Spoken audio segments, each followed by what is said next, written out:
This episode is sponsored by Audible. Go to audibletrial.com/mediahole to get your free 30-day free trial and one free audiobook. There's over 180,000 audiobooks to choose from, and you can listen to it on practically any device that you have, including your iPhone, your Android, or your MP3 player. Once again, that is audibletrial.com/mediahole. Thank you, Audible. You're listening to the Media Hole Podcast. This is a weekly podcast in which me and my co-host Ian talk about movies and comics and video games and television and all sorts of dumb bullshit. As I said, I'm joined once again by my good friend Ian. Hello. I'm Nathan, by the way. I don't think I say my name that much because I always do the intro. No one cares who you are. Fuck you. All right. First of all, cops, not so good. All cops are pieces of shit. And regardless of what the person did before that, there is a judicial system in place that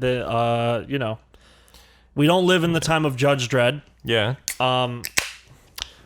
We don't live in one of Ian Colfer's books that I can't remember the fucking name of. Cool. And just, cops don't get to be judge, jury, and executioner. Also, only Batman gets to do that in the movie Batman vs. Superman, Dawn of Justice. I watched it this week. Hell yeah. I too watched it. I watched the Ultimate Edition. Oh, I've never seen that. Davis really wanted me to. There is one thing in that movie that makes it make a little more sense, but only going towards Justice League. Yeah. You know how at the end of the movie... Oh, yeah, the scene where it's like the guy, Luther meets Steppenwolf? It's not even... It's literally just like he's sitting in the fucking pit because like Superman went off to go fight Batman and then Doomsday. Yeah. And then Luther's just like sitting in this like blood pit going like his shoulders are just like inside of his fucking cheeks. And he's like looking up and Steppenwolf's there. I've said this before. And that's why his rant, his like yelling about he's coming for all of us or whatever at the end. Yeah, about Darkseid. That doesn't make a lot of sense when you're just watching the movie and that scene wasn't there. It's just like, oh, this guy's crazy. But we know what's happening, so... Yeah, I mean, it was pretty clear when I watched it originally. It wasn't like, but you're a comic book fan. Yeah, no, but it was just like, oh yeah, this, he's probably talking about Darkseid because Darkseid's the Thanos of the DC universe. Except Darkseid came first, and Thanos is a ripoff of Darkseid. Okay, but what if? Yeah. Instead of Darkseid being the first major villain, they had to fight. How about we get Vandal Savage? Yeah, I mean... Because I would also like the flashback of whatever white dude they get to play Vandal Savage to be Genghis Khan. That would be funny. Yeah. Here's the thing, Ian. The Justice League movie is not about Darkseid. It's about Steppenwolf. It's about... I know. Who is some little toady bitch, not even cool enough to be in most cartoons in which Darkseid is in. Never even heard of him, to be honest. I've watched a lot of Darkseid in the last week. And honestly, I have no idea who Steppenwolf is. Yeah, he's not there. I just saw him for the first time. Yeah, he's not in the show. Yeah. That we're going to talk about later. But yeah, right now... Did you finish all of it? Yes, I did. Okay, cool. Finished it this morning. Cool. All right, good. Because when you sent me that message about, they'd be fucking, I'm like, Nathan, no! Yeah. Yeah. Go on. Okay, so other than the fact that cops are bad, we don't need to say it. I'm sure you've read the news. Oh, cops are bad, and 17-year-olds who put value on big businesses are also pieces of shit. Yeah, don't own a gun. For a second, I remembered that kid's name, and then I'm like, no, I'm not going to. I know what his first name is. I'm sorry, our one friend who also has that name, but once again, your name is tainted. Not only are you about punching drywall, you're also about shooting people who try and take the gun away from you. I figured it out. I was like, what is that kid's name again? Actually, for real. Kyle. Fucking Kyles. But anyway, my point is, or not my point, but let's get into some video game news, because I don't have, other than the regular news of the hellscape that we currently live in, just not. Oh, well, there is the thing. The NBA went on. Oh, the NBA. The NBA are striking. Yeah. I don't know why they're calling it a boycott. It's really a strike. Because they don't understand what it means, and also Americans aren't allowed to strike because most of their businesses shut down. Most of their major businesses will shut down an entire building and move it somewhere else. Mm-hmm. Because it's illegal to actively say, no, you can't strike. because there is labor laws for that. But if you just say, hey, I know you guys are going to start striking, but we have just unanimously decided, unrelated, that the building is being shut down. Yeah. And where are you moving it to? Across the road. It's going to cost us $50 million, but we don't give a shit about unions. Yep. It's actually more of a walkout even than a strike, but sure. Yeah, strikes are more organized. This was more or less just a couple teams saying we're done. But then the NBA did that. They pretty much respected, like, the managers were like, yeah, I guess I can't remember which fucking player said it though, where he was just like, man, you could put Black Lives Matter on our fucking shirts and have like little things show up, but when the fuck are we gonna do some real shit? Yeah. And then so that happened. Here we are. So then the managers respected that, and then also all stadiums will be voting stations. That is good for the upcoming election. They should be, because there's a lot of space and a lot of security. You're right. They're gonna get one fucking voting booth. Yeah, because that's Donald Trump being a piece of shit. Moving on to pieces of shit, I am sad to report that after a long time, Skullgirls launch party. April 2012 to August 2020. Well, it's not owned by Lab Zero, so it's not. So it can continue with Autumn Games. Autumn Games. The other one. Yeah, the people who do Skullgirls Mobile. Yeah. In case you're unaware, Mike Z, famous piece of shit. Mike Z, famously a piece of shit that has always been less of a, man, you're a terrible person. He's pressuring him with so much combos, it's almost like, I can't breathe, and everyone's like, Mike. Yeah, it's... Oh, God! The thing with Mike Z has always been like, oh, come on. Like, he's never fully crossed the line to, like, fuck you, publicly at least. Okay, well, he crossed the line when he was being real weird to that Twitch streamer. Yeah. And then it came out that he's always been real weird. Yeah. But then in the past week, it's just like almost every person came out, that works there has quit. Most of the people at Lab Zero are gone. The director of Indivisible quit. Yeah. Well, and Alex Ahad also left like a long time ago. Yeah, that's... Apparently... He's also sucks. Apparently. But no one's actually out there claiming he sucks. Yeah.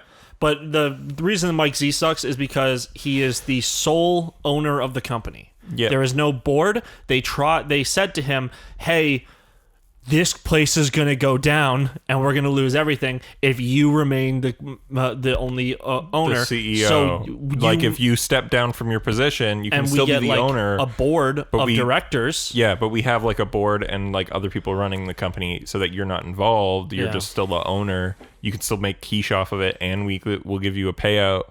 But he essentially wound up with the board of directors, which already does exist. He got like pressured into it, said yeah, and then came back the next day and said never mind, and then got rid of everyone. He said yeah, and then when they were sort of doing the, okay, how much pay do you want, blah blah blah, he like made a ridiculous ask for like a huge amount of money, like their entire profit margin. It wasn't that big, but it was like, huge amount of money that was not reasonable. Yeah. And so then the board of directors was like, no, we can't afford to do that. Like, we'll come to a different agreement with you. And then he fired the board of directors. Which is crazy. Yeah. Because he's the sole owner. I mean, he can do it. Yeah. And then he said, okay, I'm just going to make an agreement with the employees directly. But now he's like sort of waved his dick around about it. Not literally, but maybe literally. Who's to say? I'm sure he's gotten drunk at a party and been like, hey guys, look at my dick, it's huge, isn't it? And they're like, it's like a solid fiber, I guess, like technically above average. But so anyway, because of that and because of his general demeanor, like almost everybody's left that company. Yeah. And most major. Yeah. I'm sure actually everyone's left the company at this point. It's just that the people who decided to make a statement were the ones who were like big known about it for working there. Yeah. Yeah. Yeah, I've read through at least like 5-6 statements. I hope all those people go work at Autumn Games. Well, Autumn Games is the pub that is like the sort of publisher / co-owner, and they're also not perfect, because the reason why Skullgirls got kicked off of PSN and Xbox Live before is because Autumn Games and Konami had a breakdown, which was like involved, maybe Autumn Games was like doing money laundering with the money they made off of Def Jam Rap Star. So they pulled a Randy Pitchford. Yeah, but except modern Autumn Games is like, we're fucking cutting off Lab Zero. We're not working with Lab Zero anymore. Yeah. We So own in the past, Def Jam came out in like 2007. 2011. Really? That fucking long? No, Def Jam Rap Star, the one that was a music one. Okay. Yeah, so maybe they fucking did some money laundering through there. Who cares? Konami sucks ass anyways. Yeah. But so yeah, Autumn Games. I don't think Autumn Games is like, they're more of a publishing house, honestly. But like, I think that when they make Lab 1 games, from all of the people who have left this last company. Did you also listen to Castle Super Beast this week? No, that is just a basic joke. Okay. Because they kept saying that. I haven't over listened to the fucking that podcast in ages. It's so long. Yeah, exactly. I wanted to this week because I thought he was going to talk about the Avengers game. Yeah. He did not. Okay. I wanted to hear some trash about it. Did you play it? I did play it. Yeah. Did you like it? It was all right. All right.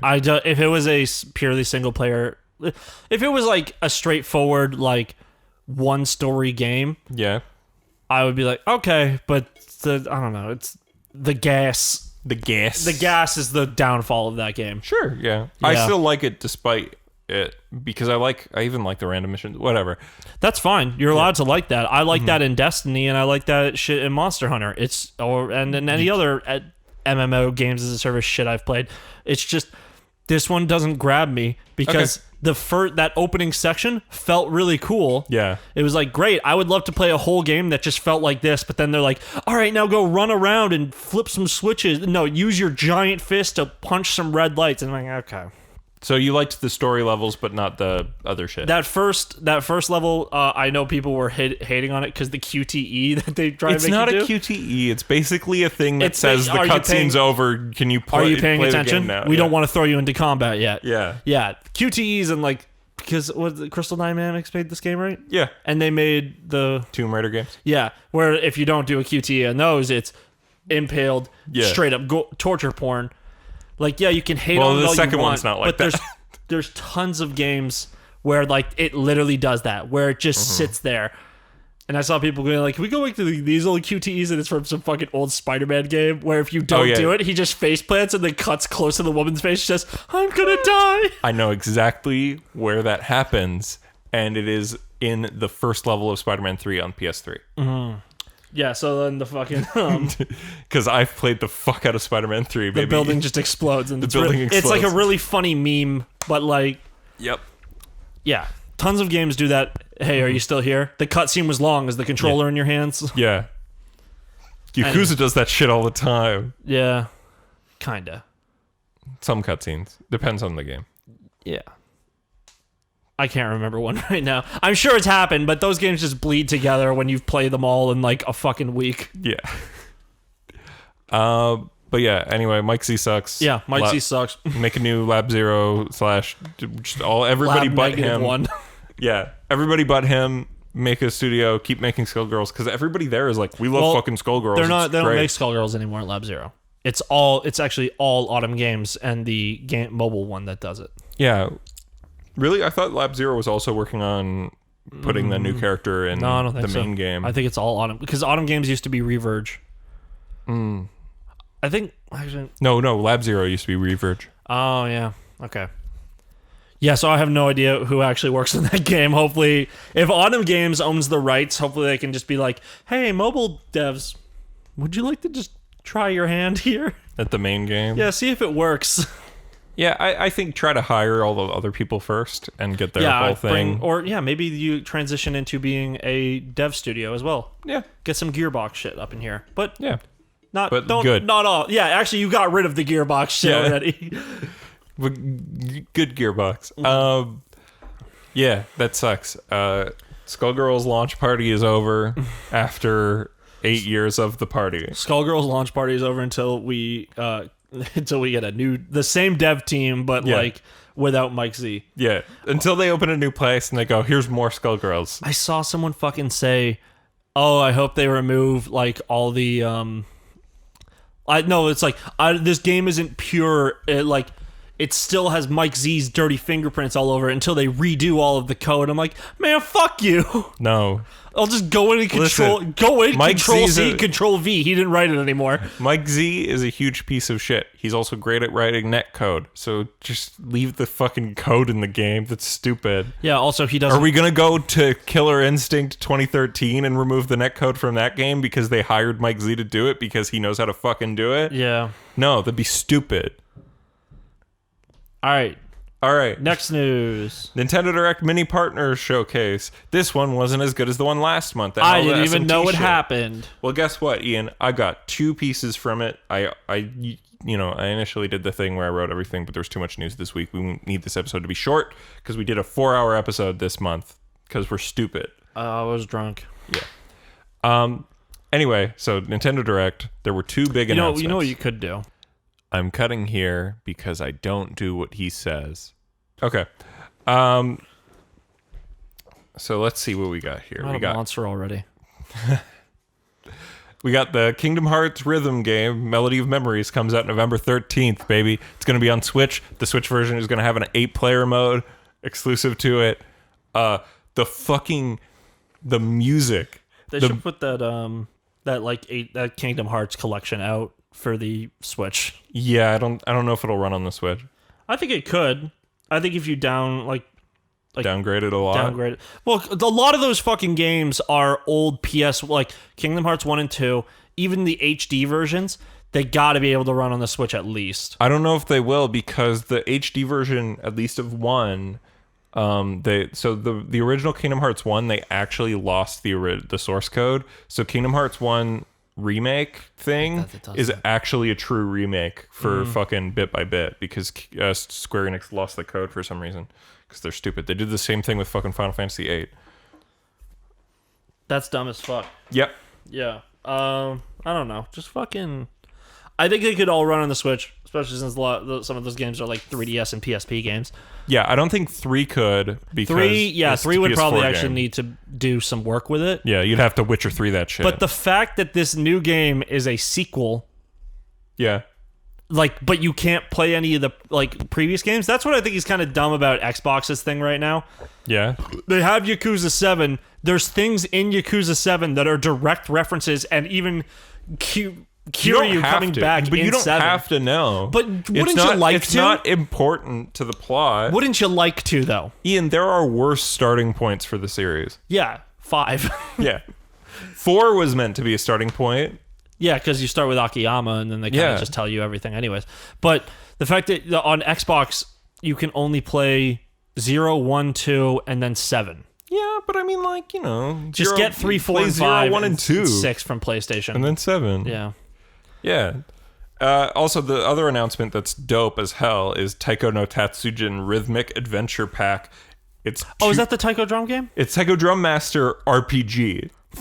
So the combat is Taiko Drum Master, but you walk around an overworld and you do quests and solve a mystery. I wish I fucking remembered the names of anime openings because every single time I go to play the Taiko Drum Master game, I'm just damn it, I'm so lost. I think the fucking arcade machine I played, because I actually played the full fucking arcade one. Oh my god, that's awesome. I was in Ohio at Colossal Con. That's dope. I'm sure fucking Anthony will message me and tell me I'm wrong, but I think it's all in Japanese. That's cool. So you literally we're just navigating through. So I know this is play, but I don't know which songs these are. So this has a regular Taiko Drum Master mode in it. It also has 2 full RPGs. I wonder if it would work. Oh, if it could work with motion controls. I think it does because I think it's 2 Joy-Con situation. If you did this and then maybe that or something yeah, this is normal. This is what hitting it on the side sort of thing. Yeah, you could do it. Yeah, I think it is. I think that's probably an option. I think it would be kind of hard because a lot of that game is for the rhythm of it is hitting and then also the recoil of hitting it. It's not just touch go shit Yeah, I don't know. You kind of flow into it. If they make it a little bit looser, a little bit slightly easier, I think it would work a little bit. I think that's my problem a bit. Kind of my problem with Guitar Hero is I don't really get a flow of that game. Yeah, because I don't have a very good rhythm. Oh, But when I played like DJ Hero, I was really good at that game. Right. Because there was a flow. Yeah. You had to, because there was like crossfading and you going from side to side. It wasn't like going from one side of the guitar to the next. It was like you would transition across. Yeah, you're using just your left hand and your right hand. You always have all your hands on all your buttons that you need. Yeah. That's why when I was playing Beat Saber today, I was literally just like, the whole thing is like, you swipe up, the next thing's going to be down. Or if you swipe down, it'll go up. And then there's like things where it's like just this. Like, you just do this rotation. It's like you're in fucking part 7 of JoJo sometimes. Like, you just get in a flow. Yeah. Except I can't fucking do it whenever like, the Doom, like, At Doom's Gate and Doomslayer are the hardest fucking songs I've ever tried to play. But that makes sense. Because Doom is intense. Doom's cool. I gotta finish Doom Eternal. Sure. That game has great... Alright, it's Taiko Drum. Yep. I hope it's good. If it's not a full price game, maybe I'll buy it. Well, it's 2 games, so it'd probably be full price Never mind. for 2. I'm considering it. Yeah, it'd probably be full price for 2, right? If they have... Maybe $50. They have Fly Me to the Moon. Fly me to the moon. And the One Piece opening. I don't think they'll have the One Piece opening. They had it in the PlayStation one. No, but this is the fucking RPG one. Yeah, but I'm saying I'm sure it's on the Switch version too, because the Switch version it's just a port? is like the original port. I think the Switch version came out first, before the PS4. Sick. Or, maybe they'll sell like a Nintendo Labo thing. That's just a drum. Taiko Drum Master controller. Yeah.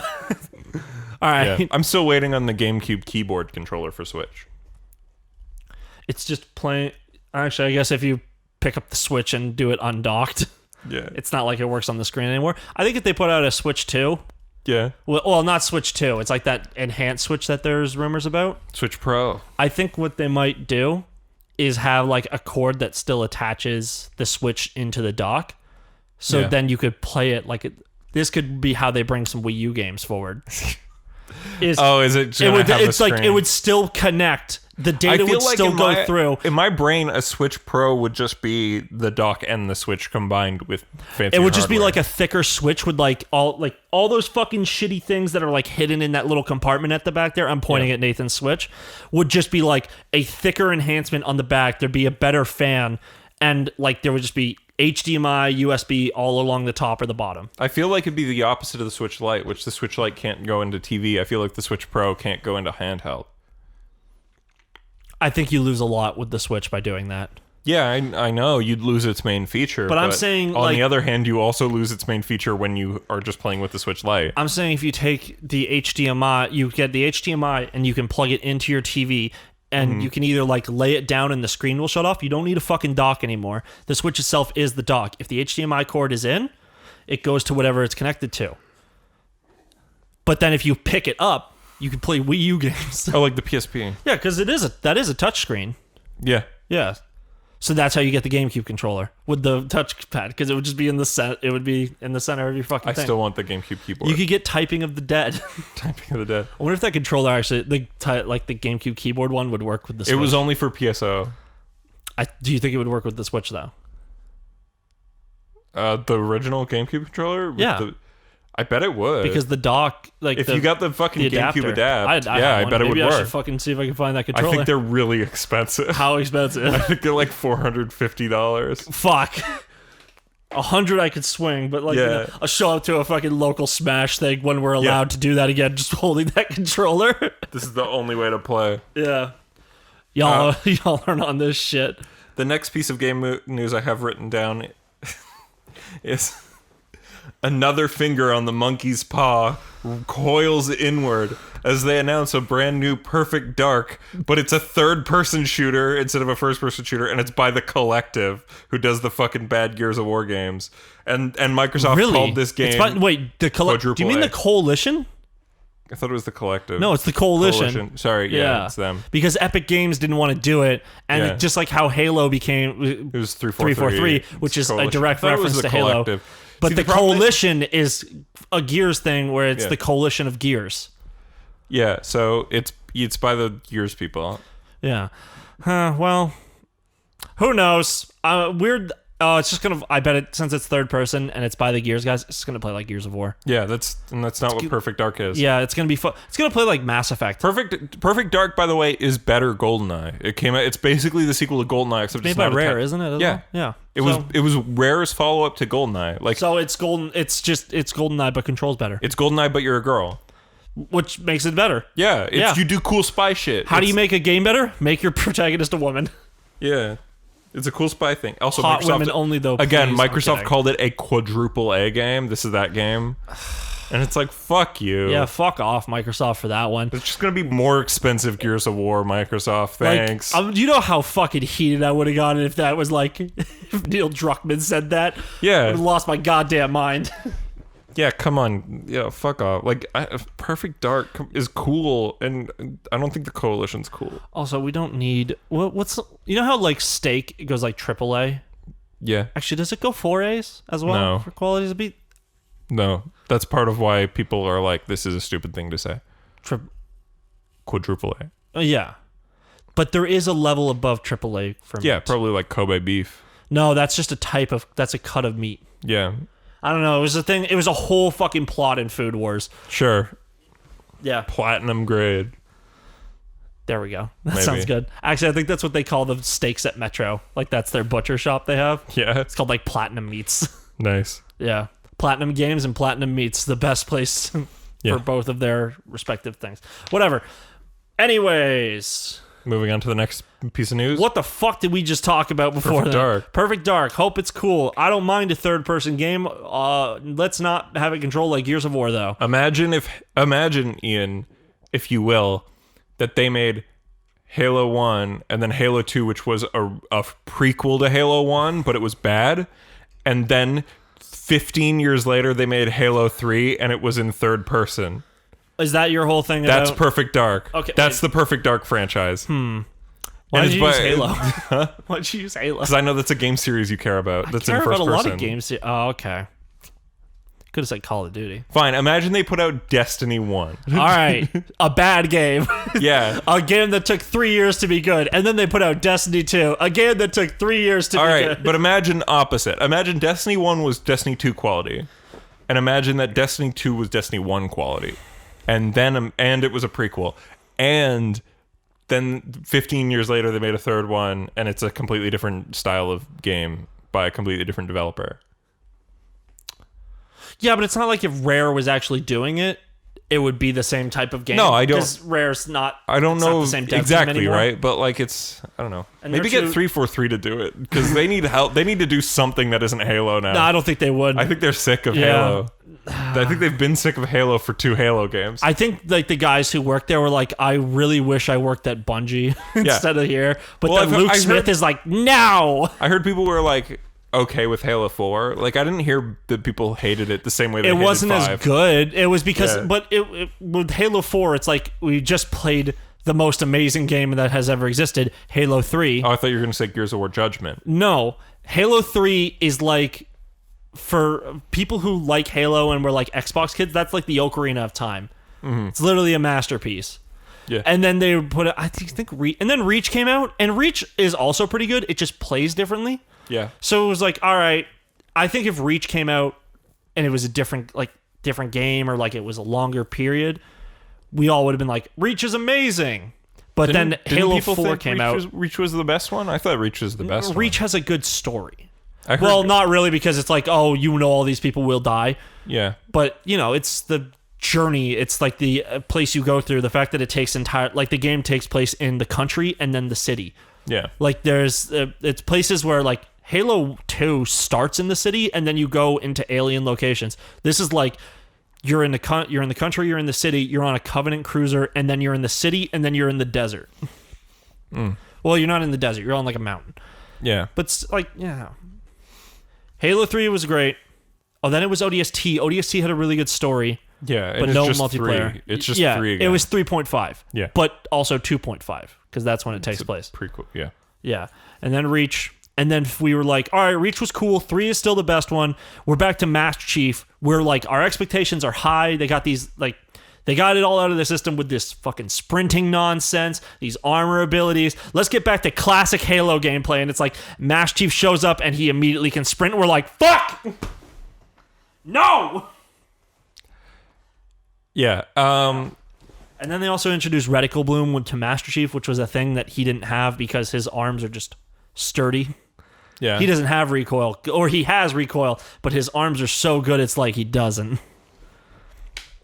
Yeah, so Halo 4 was a disappointment because the games before it were so much better. But I mean, at the time, I heard people go like, "Oh, Halo 4 is great. Halo 4 is okay. It's pretty good. Whatever." Like some people were like, "Shit," but like, not the same way as people saying like 5 sucking. 5 has like a lot of problems, but one of them is mostly that it's just. But we're not here to talk about it. Yeah, let's fuck off with Halo. We're here to talk about Gamescom. Yeah, now there were 3 announcements at Gamescom that matters. Yeah, Destiny Light. No. That wasn't one. We already knew about that shit. This is the 3rd time that expansion's been announced. Okay, well now we've seen all the supers. Yeah, now we've seen everything. Yeah. We don't even need to see anything else. Yeah. The game doesn't even need to come out. We already know what it's like. All right, you can shut up right there. Anyway. I already paid for it, so I want it. Yeah. First of all, Annapurna's Xbox/PC exclusive, 12 Minutes, an interactive thriller about a man in a time loop, just announced its voice cast. It looked okay. I don't care about that, but the gameplay looked cool. Yeah, it looks sick. Yeah. The voice cast. Well, I was gonna say the voice cast, which is fucking Willem Dafoe, James McAvoy, and Daisy Ridley. Is Willem Dafoe the hitman who keeps coming in? He's the narrator in the story trailer. Okay, so James McAvoy is the dude. Main character. Yeah. Daisy Ridley is the girl that keeps dying, and then the mercenary dude or whatever, the hitman, probably doesn't have a voice. Yeah. But anyway, that game I've been interested in since it was announced over a year ago, and the cast having some fucking top tier talent. Like Willem Dafoe is my boy. I feel like that's a game where they were like, "Here's this budget," and then they were like, "Oh, I don't think we need all this," and then they finished like most of the game, and they're like, "We have so much money left." I know. Well, it was announced at Xbox things last year, so I think it was Xbox announced at E3 last year. Yeah, E3, and so I think Xbox gave a bunch of money to make this an exclusive to Series X and Xbox One and Games Pass and PC. Yeah, and Annapurna is like a company that makes movies and do they make movies? Yeah, they were a movie company first. Oh, okay. Yeah. So is it like Annapurna Films and then Annapurna Interactive? It's Annapurna Pictures and then Annapurna Interactive. Yeah. Okay. So they already had the connections, and so it wasn't that big of a reach. Yeah. Then Lego Star Wars got delayed to spring 2021, but it actually looks really cool. It does look fun, especially since it's like 9 games inside of one. Yeah, it's all 9 movies. Yeah, I kind of like the old Lego stuff, where it was like they actually don't have voice acting. And a lot of the stuff was physical. Yeah, but I guess that it's still gonna be funny. They did American Hustle and Booksmart. Yeah. Also, Zero Dark 30. Yeah. And Her. Actually, man, they have some fucking heaters here. Yeah, man. They're like an indie movie company that makes good I wouldn't call some of these indie. They're indie movies. They're like indie movies with huge budgets. Yeah. Like Her, technically an indie movie. Very famous people are in that movie. Oh, yeah. And they also did Sausage Party. Sausage Party, yeah. Unfortunately, I heard the word Sasha's party. Oh, it's Sacha Baron Cohen's party. And finally, the third announcement: Ratchet and Clank Rift Apart. We saw the demo of the same level from the PS5 event, but it's an actually running demo. It still ends with the same girl who just shows up, and I would like to know more because like we said earlier, want to make your game better? Female protagonist. Well, guess what, Ian? You'll learn more when Ratchet and Clank Rift Apart is released in the launch window of PS5. Okay, what isn't the launch window just within the quarter? It's within the quarter that it comes out. So I'm going to say probably January. Because I don't think January is still part of the fourth quarter. Yeah. For some I know why, but it's stupid. Yeah. I'm going to say December. I think since it's like it's a very family-oriented series now. Yeah, but the thing is, you don't want it to step on Spider-Man. I think 2 weeks apart. But it's Christmas, the same dev. But I think putting it out for January is also putting it out to die. Because that's like Christmas just happened. No kids will get a hold of this game. But I think like if you do it late Jan, I'm saying they got to do it Christmas. I don't think they'll do it before Christmas because, again, Insomniac, like, Spider-Man Miles Morales, I think, appeals to the same core audience as a Ratchet and Clank. I don't know. I think racists have a problem with Miles Morales. No, but especially, I think racists would also have a problem with a woman being in the game. Well, not all racists are misogynist. It's a very small... It's a small group of feminists that are racist. Yeah, J.K. Rowling for one. Hey, no, she's not. She's a TERF, she's not which that is racist. She's transphobic. If you go read her books and just think about it, it's also... like, yeah. Have you seen the fucking guy on TikTok who's like, if J.K. Rowling reboots the Harry Potter universe but with a black dude, and he's like, my name's Tyrone, I'm not gonna say his last name, but it's the one of the worst things you can call a black dude combined with the second worst thing. Oh yeah. And then he goes like, my mother, I sell shoes on the side off the streets to get money from my mother who's addicted to crack. No, to wizard crack. Yeah, no, shit. he sells bad potions to people. Yeah, so that help his mom. Yeah, try and find that. Go try and find it. Just search like Harry Potter Tyrone. Yeah, probably something like that. Yeah. All right, yeah, but Ratchet and Clank, that looks cool. Obviously, pretty much a day one buy from me. But kids don't give a shit about Ratchet and Clank. I just want to point that out. Yeah, I think if they didn't fuck up their movie and also didn't make the remake game, 2016 game, yeah, it's Ratchet good. And Clank. It's a good game. It's just not as good. It's not as good as the originals. Yeah, yeah. It's like the gameplay is really good, but it's just there's not a lot of teeth there. And Ratchet and Clank was kind of in the same vein as Crash Bandicoot and fucking like Jack. A little bit edgier. Well, it's like you had like your fucking serious one and you had your fucking dickhead. But in this one where it's like Ratchet was the dickhead, also horny. I mean, they're kind of both dickheads to each other. Yeah. I guess we're also going to see if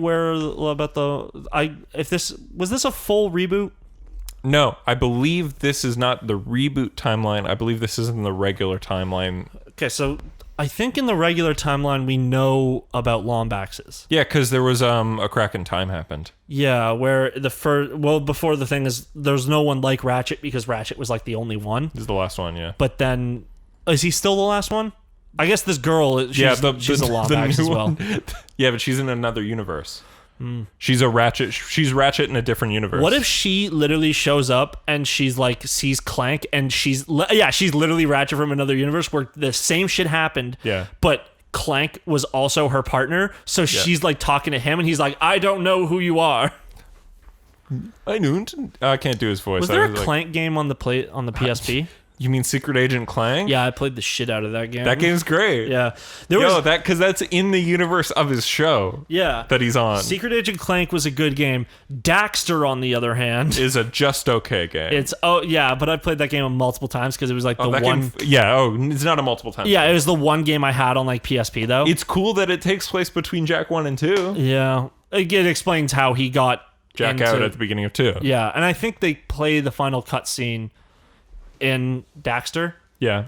And where Jak says, "I'm gonna kill Praxis." His first lines he's ever said. Yeah. Yeah. I wish there was a Jak 4. Come on, Naughty Dog. Fucking making Crash Bandicoot 4 before Jak 4. Well, they're not made. Toys for Bob. Jak 5. Are we counting Jak X as Jak 4? Jak X is canon. It has a story. But it's X. They can just put it as it can be a story that happens. Well, I'm talking like the shit one that came out even after that by some other developer, like the one that was on PSP and PS2. I think it was. It's closer to. It's more like if Jak 2 was Jak 1, because it takes place sort of in the old world in the past. I gotta try and start playing Jak and Daxter again on my PS4. It's. I just remember it not running well. Oh yeah, that too, which is weird. Yeah, the PS2 emulator on the PS4 isn't very good. Yeah, it's a full-on emulator, which sucks, which is stupid because I can literally just go and it's not even as good as PCSX2. I have PCSX2 on my PC. I can just go get my own fucking game. Yeah, but I don't get trophies, so... But if you do want to play PS2 games and you have the game, / or you buy the game on the PSN store. Fucking PS3 runs PS2 games so good because it's just a PS2 in the base PS3. It was Jak and Daxter: The Lost Frontier. That's it, Lost Frontier. I literally thought this was a game that never came out. It did. Yeah. It's bad. Also, Jak looks like shit. It is one of... They gave him like the fucking ending of Naruto haircut. It is one of the small amount of games that I've ever returned. Really? Yeah. Because I usually like to keep them even if they're bad. I still have Sonic 06 somewhere. Yeah, I like Jak's long hair better. Yeah. He had long hair. No, he had fucking Super Saiyan hair in the first one. Yeah. That was a real big tone shift between the first and the second. Yeah, I think that's kind of the point. Yeah. Well, they set it up where it's like, oh, you were being tortured for like a full year because you have the badness in you. Yeah, the dark eco. Yeah. Once again, I have no idea how we got here. We were talking about Ratchet and Clank. There we go. That makes sense. Do you have like a problem? I'm just very tired. Okay. I worked today. Remember that? Oh, I didn't realize you worked today. Yeah, my eyes have hurt all day. Don't know why. Maybe I don't know. Maybe I didn't wipe properly and then scrub my eyes real hard. It's possible. Or I wiped properly, but then still, Maybe you need new glasses. No, it's not my glasses. It would have gotten better because it was my glasses at work. I think just some shit got in my eyes. Oh. Like really early in the day, and they're just not gone. I've also sneezed a lot today. Sneezing is not a thing of corona. All right. It's because my warehouse is very dusty. Yeah. Yeah, and I was fucking like making heavy shit fall on the floor and dust all in my nose. Damn. Yeah. All right, so Ratchet and Clank looks cool. Yeah, I mean, it's not like I'm not going to buy it. Like, Yeah. it's fucking Ratchet and Clank. I didn't buy the other Ratchet and Clank, but Which one? 2016. Oh, I didn't buy that, but I got it for free. Yeah, same. And I also played it, and I got very close to platinuming it. Oh, yeah? Yeah, it's just that I didn't care. Yeah. I finished it. I like how it ends. I like what goes on there. It's just the movie, right? Yeah, but I don't like how they forgive Quark. Like, I like the older ones where they were like constantly mad at Quark every time he showed up. That's the thing. And I hope this new one is like that. But even if it's closer in tone to 2016, at least it's not like a remake of something. You know what I mean? At least it's not going back. It's at least a new thing, you know? Yeah, they're not retreating. They're not replacing Going Commando. They're not replacing Up Your Arsenal. They're not even replacing Deadlocked. Deadlocked is sick. Deadlocked is great. Yeah, I want to go back and play that again. The game is so good. I don't know why everybody's like, oh, actually, this one's bad. Yeah, you're fucking stupid. It's not called Ratchet and Clank. You don't have Clank. It's called Ratchet Deadlocked. Yeah. And it's cool. Came out in 2005. Yeah. It's the last one to come out on the PS2. Wow, they were yearly. Yeah. Oh, damn. And lots of series were yearly on the PS2. Yeah. Because they were easier and cheaper to make games. But yeah, and you could also just reuse the engine and no one could tell because they didn't really strive to make the games look better anymore. Well, they did. They like minor things, but things that wouldn't like fuck up the game. Like Tony Hawk's Project 8 is a huge failure to me because that fucking game is like takes forever to load. Yeah. Like, and also they introduced that fucking thing that like Skate 3 introduced, but Skate did it seamlessly, where like you can drop shit down to like make your own rail. Like, yeah. Yeah, and you could also like you could also pull it around, glitch it out, and make your character do funny things. The only thing that was cool about fucking Project 8 was nail the trick. Oh, sorry, Proving Grounds. Did I say Project 8? Yeah. Project 8 was fine. Proving Grounds is the one I'm talking shit on. They both took forever to load. Project 8 was slightly better though because they didn't have the thing where it's like, hey, make your own rail by like dropping down the things. That was a Proving Ground thing. That was a Proving Ground thing, but it was like completely optional except for the first time you do it. Was it? Yeah. I don't know.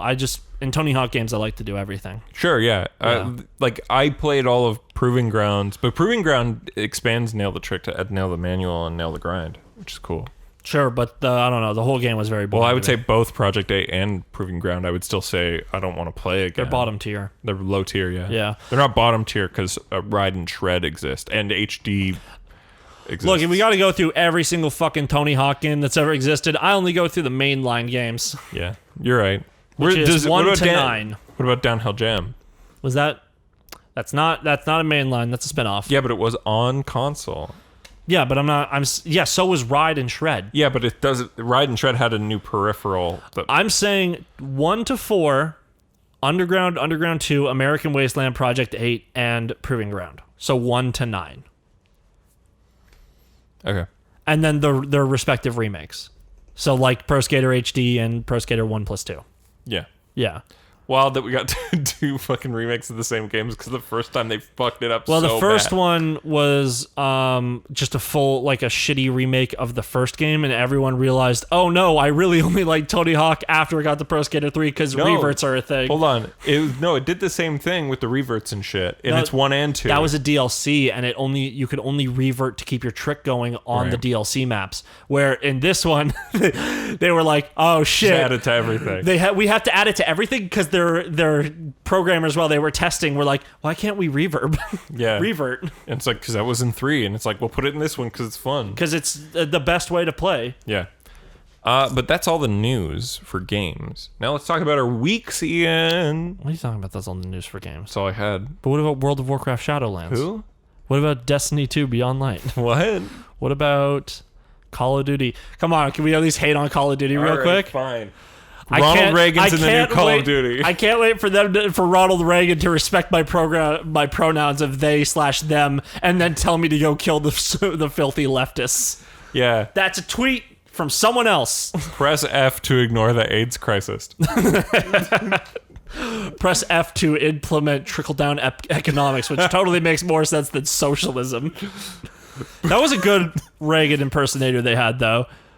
Oh yeah, I'm Ronald Reagan. That's Nick Cage.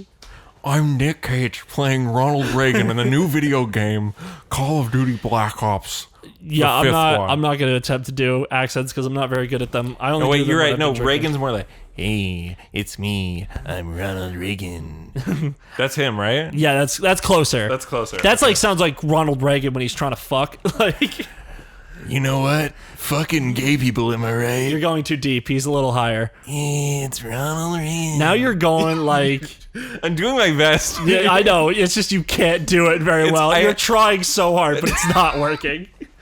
All right, yeah. So, anyways, Call of Duty. You know what? Those games like Warzone and the all Black that. Ops games are good. It looks good. Like all the stuff they do. Like Call of Duty looks good. It's just like I don't want to buy this shit every fucking year. I don't want to pay money for it. And which also- is why I'll probably pop in Warzone when they fucking Season 2 Warzone into Cold War shit. Well, Warzone 2. It's Warzone Season 2. Why the fuck are they calling it that? Because it's still the same Warzone. But it's the just Battle with Pass altering. already has seasons incorporated with it. That's why they didn't call it Fortnite Season 2. They called it Fortnite Chapter 2. I think maybe they're calling it Warzone Chapter 2 or something. Fucking better. I thought the Battle Passes had something were called something else. No, the season Battle Passes are associated with seasons. Destiny does that as well. Yeah. I'm sure Marvel's Avengers will do it as well. Battle Pass, What? Which is stupid. Did you say Marvel's Avengers? Yeah. And now we go into the weeks because I played Marvel's Avengers this week. Yeah. Yeah, I kind of already said my piece about it. I like the story, like that story mission at the beginning. Yeah. I thought that was really The second cool. story mission's cool too. Where Where you play as Kamala and Hulk. Yeah, that was good. Those two parts were good. And then they're like, now go to this frozen tundra and go find a fucking base. And I'm like, oh, okay. Yeah, do all the side content, Ian. I'd rather the side content just be there for me. And like, if you want to do it as like a zone I think thing, it probably forces you to do a couple pieces of side content, but they're mostly optional. Okay, well, when I was in the when I was playing the beta, Yeah. I did the first zone. I did the first two missions, and then they're like, "No, go do the." And then I did the first. It forces you to do a side mission, and side then it was content. just gave me like 4 options, and I'm like, I don't want to do any of these, and I stopped playing. There's more than 4. It was like 5, whatever. No, there's like 15 in the beta. I didn't. Okay, but with the first ones they give to you. I also went to the harm room. Oh yeah, I did all the harm room stuff Just because it's the good. danger room. Yeah. Yeah, and then I played as Iron Man. I'm like, I want to play as someone else. Iron Man's okay. I think Iron Man's cool. You gotta. I like Kamala Khan better. Kamala Khan's cool. Yeah. But no, Iron Man can do the sickest combos because your triangle button. Yeah. Because you can do like an air if you buy more skills in his skill tree. He does an air launcher, and then you can do a few hits in the air. The third hit in the air like sends somebody forward, but you can do 3 triangle buttons on them before they hit the ground. So you wind up doing like a 15-point combo. Okay. Stupid that Hulk has a dodge button. Yep. It's like should only be there, usable, or only necessary to use when you're fighting an enemy that's as big as you, like a crocodile Abomination. dude. Yep, that's what his name is. Yeah. From the movie The Incredible Hulk. The main villain, You know, played by Tim Roth. I didn't watch that. Played by Tim Roth. I didn't fucking see that movie. What do you mean, Ian? The Incredible Hulk is the best. It's like movie. It's like the one currently canonical Hulk movie that I haven't seen. There's no. It's the only currently canonical Hulk movie. That's what I mean. Although it's also kind of a sequel to Eric Bana Hulk, but not really. Yeah. Well, I just don't. I think it's done, especially since he has a mechanic where by hitting people and doing damage, you regain your health. The rage meter. Yeah. Well, there's the rage meter, but also just doing damage normally restores your health. So just give me super armor when I'm fighting small enemies. Like, let them do damage to me, but be like, continue they should your do combo. Chip damage. Like, somebody hitting you with the fucking rocket launcher should do chip damage. I think a rocket launcher can be full damage. I think a smaller person hitting you. Yeah. Hulk should be the character that you get hit in swarms, but you have a bunch of AoE or like big swing moves. I think the problem is that like the things where all the characters have to share a similar moveset, but obviously I think they're quite different from each other. Yeah. But they're similar movesets but different, right? Yeah, Kamala Khan's fucking moveset freaks me out every time. The stretchies and the biggies. Well, because when she gets big, the way her body works, like when you go use just the whole R2 where she just gets taller. Yeah, but then also your L1 R1 one where it's like now she just gets huge. You get huge, but I still feel like something's off. Yeah, it's just weird. That's about it. Did you get to use the Hulkbuster? No, I didn't. Oh, is that Iron Man? That's Iron Man's L1 R1. Well, it feels good. I didn't use it while I was in the danger room. Okay, because when you use Iron Man's, he has an extra attack on hold square, and it's the fucking punch from Age of Ultron where he goes, nice. Go to sleep, go to sleep, go to sleep, go to sleep. I feel like you know how they said that people are like the thing caused people to have powers and shit. Yeah, it's like an Inhumans thing, but except they've removed the space shit. I think they're just going to be like, hey, here's some X-Men that we can make. Like here's fucking Bobby. Yeah, can't remember Iceman. Yeah, I mean, I don't think those characters are announced. Pyro. No, but I'm saying like that's how they could like bring in like meaningless X-Men characters. Not meaningless because I think fucking Bobby's like an S rank. Bobby Drake. Yeah, he's dope. Yeah, I don't. Kitty Pryde. He doesn't look like he should be because of the way they portray him. I want in the a movies. video game where I can play as Kitty Pryde. God damn it! I want a good X-Men game. Yeah, a new good X-Men game. So it wasn't like X-Men Legends 1 and 2 were pretty good. Wasn't X-Men Origins Wolverine pretty good? Well, that's a Wolverine. But that was also like not even associated with the fucking movies. It is. It's associated with the movie. No, I know, but like the shit you do in it, it's like when the fuck does this happen? No, it tells the entire story. There's a few extra levels, and there's a framing narrative that isn't in the original movie. The framing narrative is that it's like the Sentinels and the world's all fucked up. Yeah. Yeah. Anyways, X-Men Origins Wolverine, the video game, is better than the movie. Obviously, it's very easy to be better than that movie. I was obsessed with that movie when it came out, though. Because you were like, Ryan Reynolds is Deadpool. I actually was like, yo, Deadpool's in this? Yeah. I'm happy with anything. Mm-hmm. No, I was pissed at the end because of the like what he turns into. But when he's like, when they're doing the parts on the team and they're in the elevator and he's like, Baraka without a mouth. Huh? Baraka from Mortal Kombat, but without a mouth. No, but when they're just doing stuff as the team, and then he's just standing in the elevator with them, and he's like, "Oh, great, trapped in a small room with 5 guys on a high protein diet." Yeah, that was funny. There was like that. Ryan Reynolds was great in that. Yeah, like it really was like, yeah, man, this guy can. He could be Deadpool. Yeah, I think him showing up in the background of an Avengers movie. Like, not even in the Avengers. He's just, like, there in one scene, like, at the back. And he's like, hey, guys. And they're like, fuck that guy. Not even that. Not even a line. Just, like, a dramatic scene is happening, like, in a public street. And just behind them, he walks past, waves to camera. It's kind of like that scene from Community where you just see Abed in one episode, like... Yeah, in the background delivering a baby. Yeah. And then you just have that scene. No, in like opposite. In the new Deadpool movie, there's a world-ending threat in the background, and the Avengers are fighting it. That's the Easter egg. Is that you see, the Deadpool 3 has not been announced. You see, like in the back of like the next big Marvel movie, which I think would be like Thor: Love and Thunder. Sure. I think that's the only one. I would say announced. like a more street level one because Deadpool's a more street level guy. But sure. I'm saying just like a scene where like because like they're just in somewhere and like maybe Thor is having a conversation with Jane Foster. Yeah. And other Thor. Yeah. Thor. Yeah, Thor and Thor are talking, yeah. Yeah, Thor and Thor. There's no other fucking words to go with that. Yeah. I think she's maybe the Mighty Thor, but whatever. He's also the Mighty Thor, though. No, he's just Thor. He's Odin's son. Yeah. So, yeah, just have him, like, in the background, like, see them and go. And then just continue on with the fucking... Have the same scene happen in Deadpool But, 3. like, yeah, show why that happens. Yeah.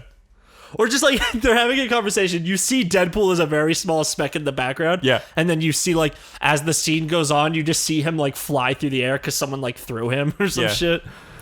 No, what I was saying is, like, I don't know, Deadpool 3 should have, like, again. Avengers 1 happening in the background.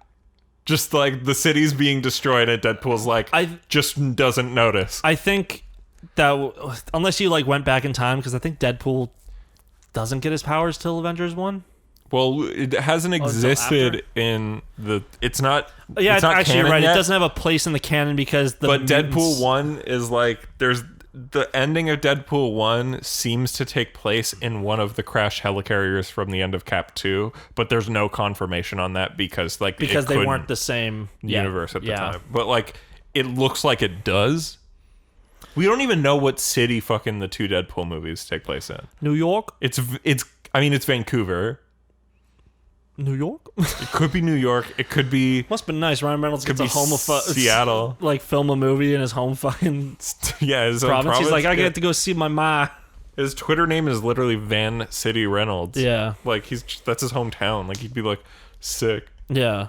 Sick. I know all the best places here. Yeah. Always love that story about him just walking off the set wearing the Deadpool outfit, and they're like, "Oh, Ryan, the dressing room's over there." He's like, "I worked hard for this. Yeah, I'm taking it." He's taken so many of them. Yeah, I think he has the one where it's like covered in ash from Deadpool 2. I didn't watch all of it. Oh, well, I fell asleep at the end. What? Deadpool 2 is good. Yeah, no, I just started watching it when I was like drunk. Oh, okay. So I passed out. At the end of Deadpool 2, there's a sequence where like a big thing happens and Deadpool gets covered in ash, and it's an excuse for him to have the gray suit from when he was on the X-Men / X-Force, whatever. Okay. Whichever one he was on. Anyway, moving on. So you did the Avengers. Now, for me, I've had a real DC week. Same. No, it's like exactly the same for me. So I watched Birds of Prey again. Yeah, same. You watched Birds of Prey? Yeah, I did also watch Birds of Prey. Tell me that movie's not fucking incredible. It's all right. All right, Ian. No, okay, it's great. Yeah. I don't think it's incredible. I do. I think that movie does like has a lot going on, but like not a lot happens. Yeah. Like when it starts to get to more of an ensemble thing, it's like just slows down. Oh yeah. Like them meeting up is real fun. Yeah. Where fucking Huntress walks in, she's like, "I was gonna kill that dude, and he's dead, so I'm just gonna take off." I'm just gonna. You know. That was shit. That's a good moment. When they get together, it's fun. Yeah. But not a lot happens. A lot happens, but I mean, like, not. I like how the movie. I mean, the movie's not trying to be sort of a traditional superhero movie. Yeah. It's trying to be this jumpy aroundy thing. Like, I made the Pulp Fiction connection because of the nonlinearity stuff, and literally I found out that the fucking working title for the movie when they were shooting it was Fox Force 5, which is the name of the fake show from Pulp Fiction. Oh. Where all the girls are part of like an elite girl squad, which is like confirms the influence for me personally. But yeah. I don't know. I really like the way it jumps around. I think it's really fun. I think it's got a great energy to it, like throughout, you know. Also, I like how no single man in that movie is a good person. See, that's the fucking problem is that we're having in my Discord right now. Yeah. As one of the individuals in my Discord is a woman who hates women. All right. No, she hates it when I say that, but she very much acts like that. Yeah. You know how like in the credits there's that song where it's like, "I'm a motherfucking woman." No, it's not. The song is "I'm a motherfucker." Whatever. That's how she always fucking says it to me. Oh, that's funny. Yeah, so that's her whole reasoning for not liking the movie. No, the song in the credits is "Diamonds Are a Girl's Best Friend." There's like 4 songs in the credits. That's how credits work. You're right. Yeah. So her whole thing, she doesn't like movies where it's like, why is this a good movie? Because women are in it. That's not why Birds of Prey is I know good. that's not why. But she's like, the movie's a 0 out of 10 because it's all about female empowerment. I'm like, that's a really shitty thing to say. Wow, I'm glad you hate yourself. And I wouldn't say all the men are bad. Who isn't? Up until Doc betrays Harley. Yeah, that's what I was gonna say, right? But then also, like, I'm not saying it's not he's like he evil. does it with malicious intent. He does it because it's business. He doesn't. He does it, and that's the life she's like trying to work her way into as well. Yeah. Like this mercenary shit. Like, yeah, I don't fault Doc. No, but also he's not a good guy. He's not a great guy, but he's not a bad guy. No, that's what I mean. But the way you made it sound is like no man is redeemable. Everyone's a piece of shit. No, but it's like none of the male characters in the movie are like good or useful. Yeah. Also, I found a plot hole. What's plot hole? Harley Quinn. Yeah. Lives in Gotham City. Gotham City is based off of Jersey City. No. Yes. Nope. Yes. No, it's not. Yes. It's New York. No. Metropolis is New York. Nope. Metropolis is like Toronto. Metropolis is New York. Gotham's New York. And the New York City that exists in the DC Comics universe is New York. Whatever. Fuck and it. maybe Jump City is New York. Sorry, Hub City. Maybe Hub City. Okay, who lives in Jump City? Jump City is Teen Titans. Who lives in Hub City? Hub City is... I would say Teen Titans... I actually know Teen Titans is East Coast. It's San Francisco sometimes, but it's also sometimes Jump City because Jump City is one of the 3 San Franciscos in the DC universe. The way it look... Whatever. Fucking... If Metropolis is on... If they do the thing like they do in Batman vs. Superman, which they've done once in the comics where Gotham's on the other side of the harbor and shit. Yeah, they've never done that in the comics, actually. Yeah, they have. Nope. I was talking to a bigger DC fan than me and you, and he says they have. Really? Yeah. He said that was he thinks Zack Snyder saw a comic where it's like, yeah, here's Gotham, here's Metropolis, and there's just like an water in between. He's like, there we go. Maybe okay. I'm not good at around / pre-Crisis on Infinite Earths, but post-Crisis, it's always been Gotham, and the thing that's across from Gotham Bay is Bloodhaven. Okay. All right. So. Whatever, fuck it. Gotham's whatever. Where was I going with this? You were probably going to say that it's unrealistic that... Okay, that Harley can vote at all. Because when she talks about... When she like lists the reasons why Roman voted hates for her. Bernie. Yeah, voted for Bernie. Harley Quinn is a felon. She has been to prison. Suicide Squad happened in this universe. You don't think she did voter fraud? Nathan, that's illegal. Suicide Squad took place in 2016, and she got out of prison because of what she did in Suicide Squad. No, she escapes from prison because of what she does in Suicide Squad at the end. Yeah. And Amanda Waller's just like, yeah, whatever, Bat will pick him up whenever. She's okay with it. She's like, I don't care. She's like, my job, I got what I needed. I was going to kill them, but I guess they escaped from me. Yeah. And also Batman's around. Like, yeah, no, I'm just saying, even if it's if Gotham is based on New York. Yeah. Prior in the 2016 election where Bernie did try to run. Yeah. Which is the only election to take place before. Oh, well, the only election that wasn't Obama. Yeah. Harley Quinn would not legally be allowed to vote because felons do not have the vote. In 2018, Governor Cuomo made it legal for felons to vote in the state of New York. So... Ian, I have a second argument. What? It's a movie. Nathan?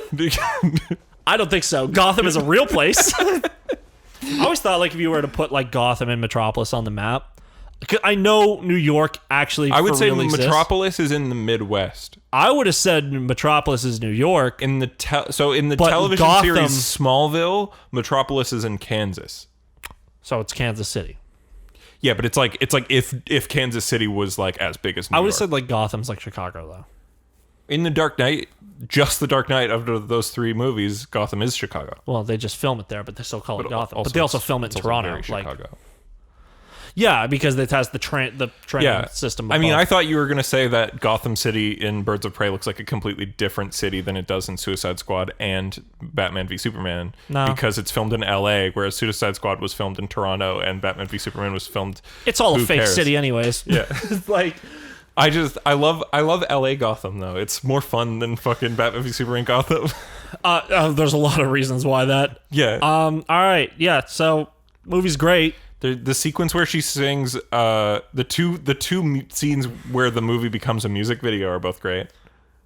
Okay. So the Roman part. Yeah, the Diamonds Are a Girl's Best Friend part. Yeah. Which is from Gentlemen Prefer Blondes, where she's doing the Marilyn Monroe thing. And then the police station? No, I was going to say the part where Black Canary sings It's a Man's World. Oh, yeah. Okay. Because the way that scene is shot is impeccable. My fucking favorite fucking part in the whole movie, though, is when Harley's been, like, knocked out with the drug, and she's, like, paralyzed, and she's just, like... stabbing the guy. Zaz falls next to her, and she's, like... with her, like, tiny arm, because... Head rush. Yeah. Oh, it's like a sleepover. Yeah, it's fun. Yeah, I love that movie. So the scene when she, like, pulls open the guns, doesn't even look, it's a here, and it's, like, all empty, and she's like, motherfucker! Yeah. Yeah. Margot Robbie has currently the best Harley Quinn voice. Tara Strong's is grating and annoying. Tara Strong, even though her voice, I think, is what made that character become super popular, because she started it in Arkham City because Arlene Sorkin wouldn't come back because she was too old. I thought she had died at that point. No, she's still alive. Damn, really? Yeah, she just stopped working, as far as I'm aware. Well, good for her. It's always nice to retire. Yeah. Don't know what that's gonna feel like ever. Anyway, Tara Strong plays up the baby voice too much for me. Yeah. And I get that's why the character became popular, because people are attracted to that aren't me. Me and Arlene Sorkin have the same birthday. Oh, nice. Yeah. Except she's much older than you. 39 years older than me. She was married to Christopher Lloyd, who showed up last night for some fucking reason at the Gamescom thing. Oh, he was there? I didn't actually watch the thing. Oh, when they unveiled Surgeon Simulator 2, Christopher Lloyd was the presenter. It's like he in the game? No, he's just a doctor. He came as... It was like a sketch? He came as the doctor... From Surgeon Simulator? No, from Back to the Future. Oh, Doc Brown. Yeah. So I was like, I don't think that doctor's a doctor of medicine. No, he was like a doctor of science. He's a physicist. Yeah. So, yeah. Marty, you're going to have to perform surgery. Yeah, and he's just like, oh, I don't know, Doc. That's not really your thing. And he's like, fuck you. I can do what I want. Yeah, it's just physics. I built a nuclear reactor into a shitty car. Okay, 1 second. How dare you? The DeLorean was a sick car. Yeah.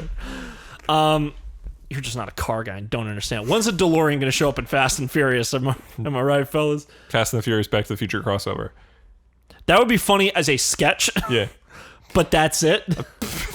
I think most Fast and Furious stuff would be funny as a sketch.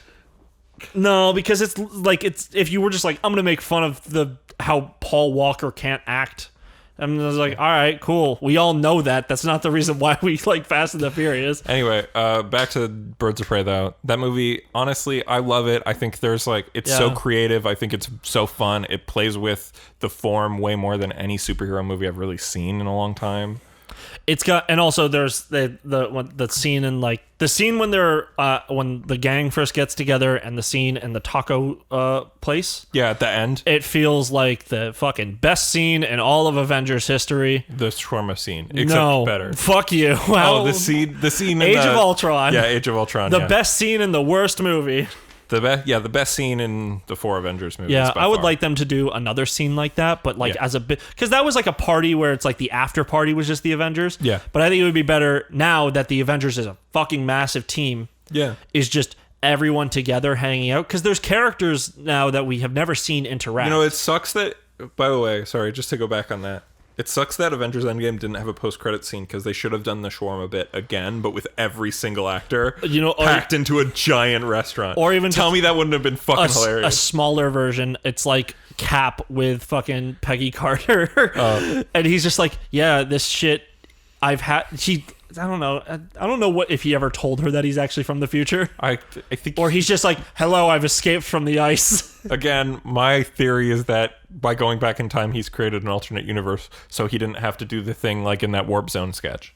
What's the Warp Zone sketch? I told you about this before, but Warp Zone did this sketch of like Captain America and Peggy Carter through the years and how awkward it is. I forget what the title is. Oh, is it the one where he had like 9/11? Oh, it doesn't happen. Oh, look at this, Steve. John F. Kennedy is gone to Dallas today. I think John F. Kennedy was dead at that point. No, he goes back to the 50s. Is it the 50s? Yeah. I thought it was like I thought it's the 50s. Actually, you know what? John F. Kennedy was alive in the 60s anyway, so it's still going to be wrong. So he's like, John F. Kennedy has gone to Dallas today. And he's just like, oh, that sounds great, or dear. like he's already like in his 90s and it's like 2000 it's the 2011 September 9th and he's just like, oh, fuck. Yeah. I can't do anything about it. Yeah. Yeah. Did 9/11 happen in the Marvel Universe? Yes. Okay. In the MCU, I'm almost certain it did. Okay. Because none of the superheroes operated before 2008 publicly. Yeah. Yeah. And then the ones who were like operating before that weren't superheroes, they were SHIELD agents. Yeah. Like Barton. Yeah. Yeah. So, well, whatever.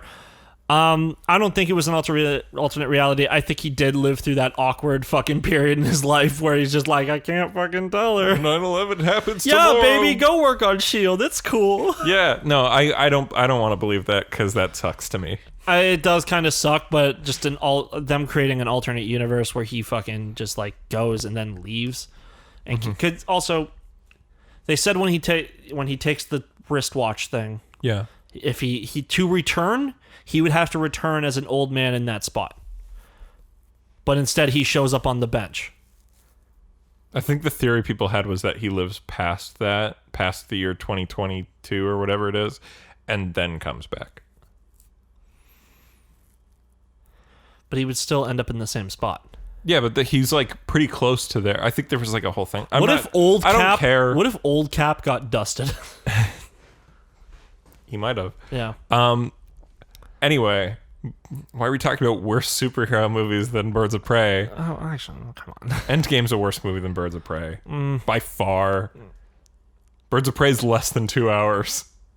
Endgame's 3. And also, it's a self-contained story. Yeah. Where Endgame, you got to watch 24 movies before. Yeah. Endgame's not a movie; it's a long TV show. Yeah. Who's the and nobody? Who was the shithead director who said that? Huh? There was some director who's like very famous and also accredited, so calling him a shithead director is wrong. But like, he was like, Marvel movies aren't movies or cinema. They're episodes. Oh, well, they're TV. The person who said they're not cinema was Martin Scorsese, and he said they're theme park rides. What's wrong with the theme park ride, man? He doesn't say there's anything wrong. He's like, go ahead and like it. I don't like it. It's not cinema. It's a theme park ride. That's not what I want. Because he was part of the new Hollywood movement that was against studio films and the Dream Factory. He wanted things to be like, more movies. Not indie, but like just more about expression. It was him and Spielberg, right? Like, and like a few other people, but Spielberg went on and made fucking theme park ride movies. No, but like even Spielberg was crafting like movie. Like Jurassic Park isn't a Marvel movie. It's not an episode of a TV show. It's not a roller coaster. It's a fucking film. I would say everything beyond that is. Huh? I would say like Spielberg's like Jurassic Park 1, awesome. Jurassic Park 2, no one talks about it. Yeah. Jurassic Park 3, he didn't do it. Yeah, but it's his shit. I'm sure he has a producer credit. I mean, he did fucking Schindler's List. Indiana Jones. Yeah. Those are 1 and 3 are both good. Yeah. And then 2 is an amusement park ride because it sucks. No, it's not an amusement park. Whatever. I don't care about this fucking shit. They're all movies. All right, Ian. Scorsese's kind of right, but sure. I'm not saying he's wrong, but also, okay, boomer. No, Scorsese's fine. Yeah, he makes great shit. Yeah, I've only seen one of his movies. You've seen more than one of his movies. Wolf of Wall Street. Goodfellas. Oh, fuck. Yeah, I watched that last year. Yeah. Watched that during Christmas. You've seen a movie that's like the anime compilation film of 3 of his movies. The Joker. Yeah. Yeah, of course you would think it was deep if you never left a swimming pool. Yeah. Anyways. Yeah. Birds of Prey good. I think we can settle on that. Yeah. You think it's gooder than I think it's good, but we both agree that it's good. Yeah. Yeah. We both left the movie theater the first time going like, yeah. That was, we both left the movie theater like, that was fucking awesome. Because I only heard like bad things going into it. Yeah. But like, I try and ignore that shit. But like, it's always in the back of your head when someone else is like, here's my opinion. You're like, fuck off, please. Yeah. Let me make my own. And then it's like, oh, okay. You were wrong. Yeah. Wait, did you like Mother? Yeah? You don't have opinions. Excuse me. All right. But yeah. Cool. So you do yours now. All right. I watched Wonder Woman. Yeah. That movie's okay. I think the Wonder Woman, the characterization, Yeah. the interaction she has, her like not understanding the world thing, her fish out of water stuff, Yeah. and being just a badass lady, super cool.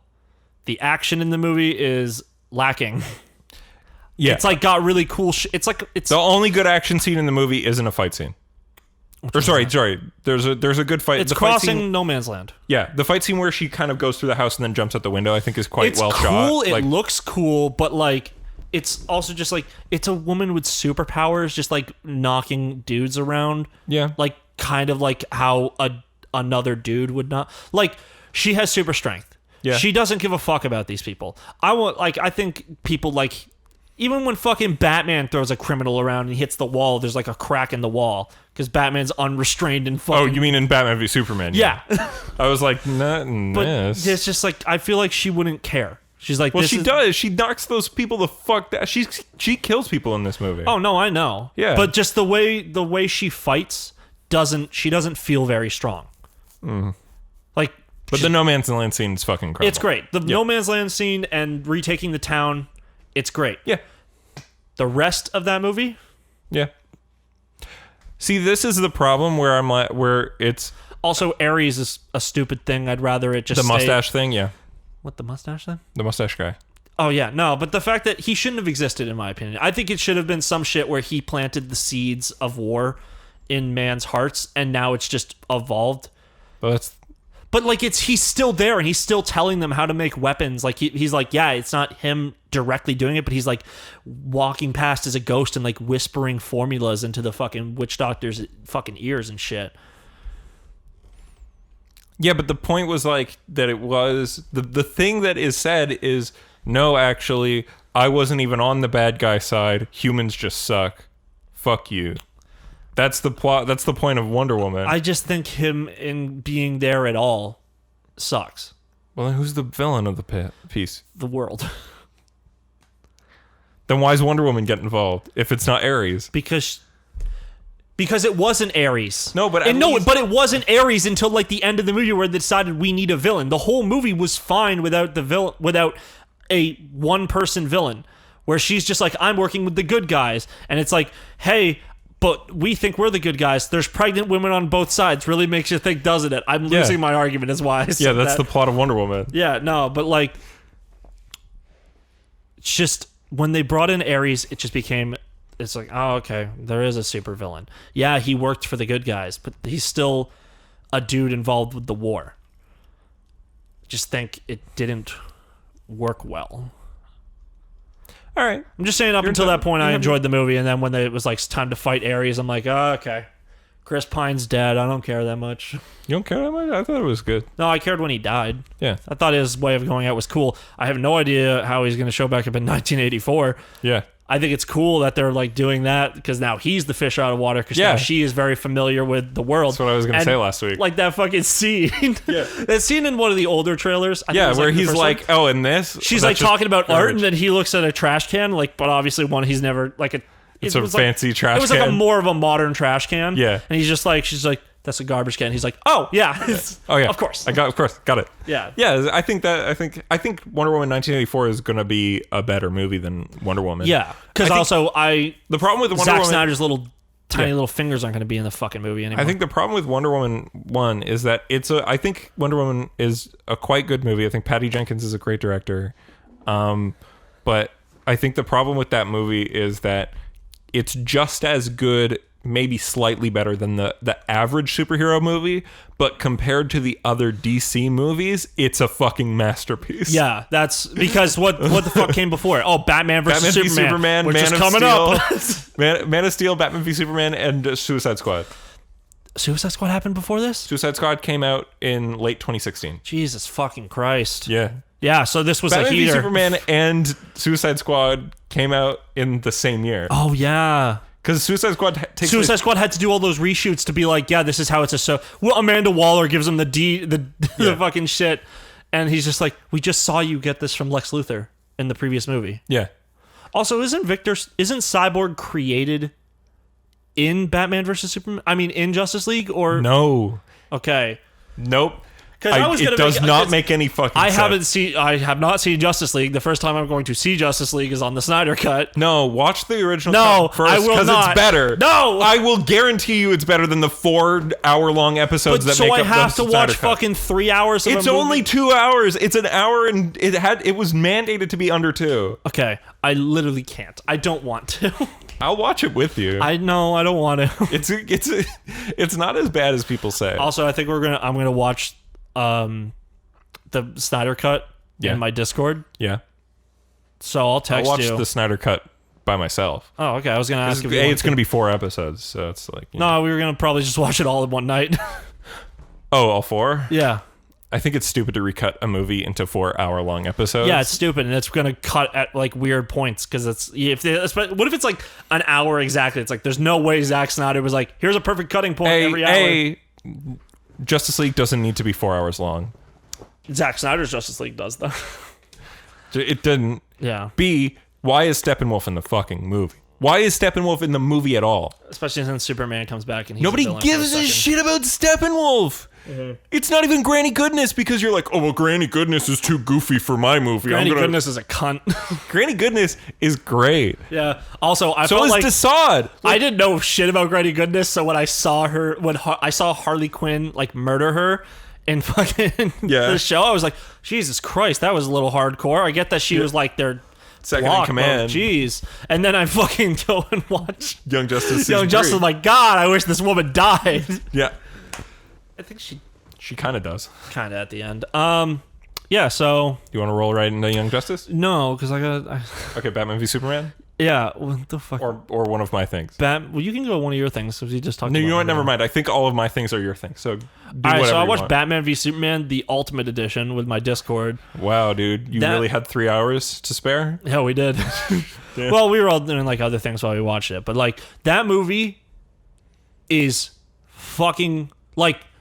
We've said it a million times. But like on a fresh watch, that movie's fucking dumb. Yeah. Everyone's motivations, the way the characters work, they just don't. And again, do you know what's the most... Superman's supposed to be a nice guy who's understanding and helps other people, but instead he's just like, he acts like how Zack Snyder wants him to act. Is a fucking god dickhead. Here's my opinion about Batman v Superman, because this is the one, because everybody's like, Zack Snyder's a terrible director. Zack Snyder's a great director.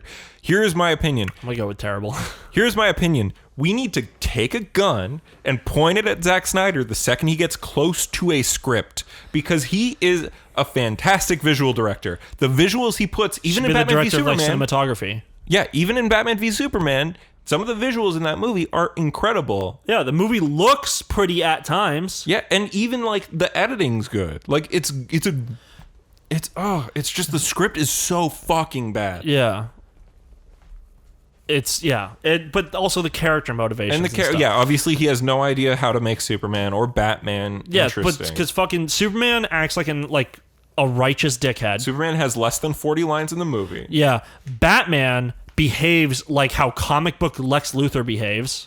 Yeah. Where he's like, he's a threat because he has no agency, and also, how do I know he's not going to be bad? Also, the hero of humanity should be a human. A character in Young Justice Season 3 says the line, if there is even a 1% chance, and immediately my brain went, then we have to take it as if it's an absolute certainty. Is that from Batman v Superman? Yeah, that's the line he says about Superman. Oh my god. Yeah, no, so Batman behaves like comic book Lex Luthor, and Lex Luthor behaves like a fucking psychopath. Lex Luthor is my favorite character in that movie. Why? Because he's the autistic? only person having fun. Yeah, Jesse Eisenberg was like, I'm gonna fucking chew the fuck out of this scenery. Jesse Eisenberg is Spider-Man 3 Tobey Maguireing it. Yeah. He's just fucking around. Like he's like, oh, I'm gonna do this piss bit. Oh, I'm gonna put this food in the guy's mouth and touch his face. And I'm just gonna be here and fuck around. I said I know that some people weren't paying attention to the fucking movie though, because I'm like, yeah, this woman's just literally being like, someone said, yeah, I agree with what she's saying in this moment, like when she's on TV. the Holly Hunter's character. Oh yeah. And I'm just like, yeah, but like that's not her. She's been manipulated by Lex Luthor this whole movie. And he's like, what do you mean? I'm like, the fucking guy. The only reason why she changed her stance is because the fucking dude with no legs showed up, and he didn't just roll on in there. He was told to go there by Lex. And also, he explodes and kills her Later on, like when she's at the hearing. Mercy Graves is in this movie and does not get said her name and isn't a robot. Is that Holly Hunter? No, Mercy Graves is like Luthor's like secretary girl. Oh, the Asian chick. Yeah, she's like also from the comics. She's a robot. Damn, she's hot. She's in Young Justice. She's hot. Yeah. Yeah, so just... But she's not even a robot in this. Everything that goes on is stupid. Oh, also one of the things in the Ultimate Edition... What? Is they don't explain to you... Do we get a longer shot of the piss? No, but what they don't explain... There's a passing scene where someone says... Well, it's after Superman goes and says to Lois, he's like, I didn't see the bomb because I wasn't looking, sort of shit. But then they changed it completely where it's like, no, it wasn't Superman high off of his own fucking farts. It was because it was the box the bomb was in was lined with lead. And that's the explanation. That's why he didn't see it in the chair? That's told in the Ultimate Edition. Oh. Yeah. So it's like him having a fucking moment of crisis where he's just like, I didn't see it because I wasn't looking because I just think I'm perfect and I would recognize that sort of thing. It was literally like, I didn't see it because I couldn't. Yeah. So, yeah, but everyone's motivations in those are fucking dumb. Lex Luthor creating Doomsday to kill Superman, but also like he didn't think about like what's gonna happen to Doomsday afterwards. He doesn't really. What's his fucking motivation for fighting Superman? He doesn't have one. Oh, yeah. Doomsday's? No. Lex Luthor. Lex Luthor's. He's just this fucking psychopath. Like Batman's is like he destroyed the city, psychopath. Right? But Lex Luthor, does he actually even mention that his motivation is that like, you know, we shouldn't have aliens? No, he doesn't. That Batman mentions that more. Yeah. Yeah. I think it sucks for Ben Affleck that he went through such a fucking time of crisis in his life. It's okay. Ben Affleck sucks. Yeah, he does, but I think he was a good Bruce Wayne. I mean, he's okay. I think he was, for comic Bruce Wayne, he was pretty good. But he was also comic book Bruce Wayne, like post Jason Todd, so he is super aggressive. Also murders a bunch of people in this movie. Yeah. He just kills everybody. With a gun, he shoots a fucking flamethrower. There's that cool scene where he does Arkham Combat. Yeah. I do have one more thing, actually. Yeah, I know. After you said Arkham Combat. Yeah. How do you know? Because I saw it. I'm appearing offline. Or did you see that I bought all the games? I saw that you bought it. Okay. Yeah, so anyways, this movie sucks ass. It makes no fucking sense. How would Superman have the strength to fly with the kryptonite spear when just it being in his presence? But Ian, isn't it name a death scene that's better? Name one death scene in any movie. In any movie, any Ian, Uncle Ben, that's better than the death scene. I'm only naming superhero movies because that tweet violently upset me. Yeah, because there's better death scenes in other movies. Yeah, I didn't see Iron Man 3, but I assume Pepper Potts dying in quotations. 2 seconds? Yeah, was probably more emotional. Man, even her immediately coming back still was fucking better. Yeah. So do you know what? Do you know what's fucking weird? Peggy Carter dying off screen was more emotional. Do you know what's fucking weird about Justice League? And I don't know if this is due to the cut being changed or if just Zack Snyder didn't realize this shit. Who knows? So in the film Batman v Superman, they bury Superman and then the dirt starts lifting, right? Yeah. In the film Justice League, Superman's just dead and they have to use a mother box to bring him back. So they retconned their own fucking Superman reviving himself. Was it? No, it was like a mother box. They had to take him to where they made Doomsday and use a mother box. I don't remember. The weird fucking like Lazarus pit that they decided to make in this. The goo Doomsday thing, yeah. The goo pit. Yeah. The Goozerus pit. Yes. Yeah, no, so that's fucking dumb. The whole movie's dumb and I hate it. Anyways, I played Arkham Asylum. I don't like that game. Fuck you. The combat is really good. Yeah. I used to say back in the day, I'm like, I don't like this combat. Yeah. The combat's great. Yeah. Okay. They don't explain it very well, in my opinion. Yeah. I didn't get that free flow shit until I was fucking around in the challenge mode, and then I just realized, like, oh, Yeah. If you just aim your attacks with square, you do this like super attack like that knocks the enemy down, and you can just keep channeling it between, and that's how your number get bigger. Yeah, you build your combo meter. Yeah, and then you can do your super attacks if you had them. I got like the 3 Batarang thing without like any upgrades. Yeah. So, you know, I'm that fucking good. I'm sure it's not that hard. But just the game itself, like going through, I don't really like how the non-combat controls are. I just don't like running to like holding a button to run. I think R2 to run or clicking in the left stick is just such a superior thing. Okay, that's always there. That's even in the all future of them. ones. Yeah. Okay, I'll get used to it. You hold X to run. I think I'm gonna play through them. It's just so here's the thing. What I'm gonna treat Arkham Asylum like how I treated Yakuza 3. I'm here for the story. So Arkham. So here's my vibe with the Arkham video games. Also, I only bought them because they were like $25. They're always for all cheap. 4. They're super cheap. Well, because the fandom was happening. Yeah. Yeah. Arkham Asylum has the best atmosphere and, in my opinion, the best level/world design because it's all small and enclosed. Here's the thing. Yep. I fucking hate the colors. When I'm like walking around on the outside of the Arkham Asylum, like when you first leave intensive patient care or whatever the Intensive care, yeah. the first zone in the game, Yeah. I leave and it's just I had the detective vision on. Oh yeah. And it was like this nice fucking like blue. It just looked like a nighttime scene. And then I turned it off and I'm like, why is it bright green? Because you're the opposite of how everybody talks about this game. Really? Because everybody's like, the graphics in this game are really nice. The art design's really great. But they don't give you any reason to not have detective mode on ever. Other than that, it's uglier. Right? I like more neutral tones for environments. I think the green is just very glaring. Okay. It's based on a comic book. I know. No, but it's supposed to be a bit colorful because it's supposed to be like kind of like the animated series. I like touches of colorful, but to me it's just a lot. So just only when I'm in that area, I fucking turn on detective mode. You mean like the botanical gardens area, right? You're near the gardens. You know, never mind. It makes sense that it's so green. Yeah. It was just very green when I came. I came out and I'm like, oh, this looks fine. Turned off detective mode. I'm like, oh god.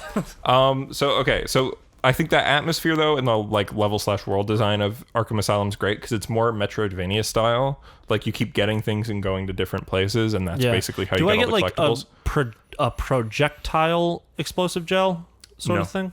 Do I get like some projectile explosive? Are you talking about walls that you just can't pull down because they're inaccessible? Yes. Yes, you get a thing that does it. It's not an explosive, but yes, you get a thing that does it. Cool. But yeah, honestly, Arkham Asylum's the most clunky. You can't do because it's not an open world game. It's also like the first one, Metroidvania, and it's the first one. Yeah. So with City, it stops being a Metroidvania style and starts being a bit more open world style. You get side missions. You get more traversal options. You can grapple while gliding at the same time. Ooh. Yeah. Does gliding feel better? Oh yeah, because you can do the dive bomb thing, so you can glide across the entire map. It's fucking. Couldn't you do that in Prototype? Or no, I think Prototype was just big jumps. Just a glide. Crackdown 2, you could do that. You could yeah, it was like dolphining.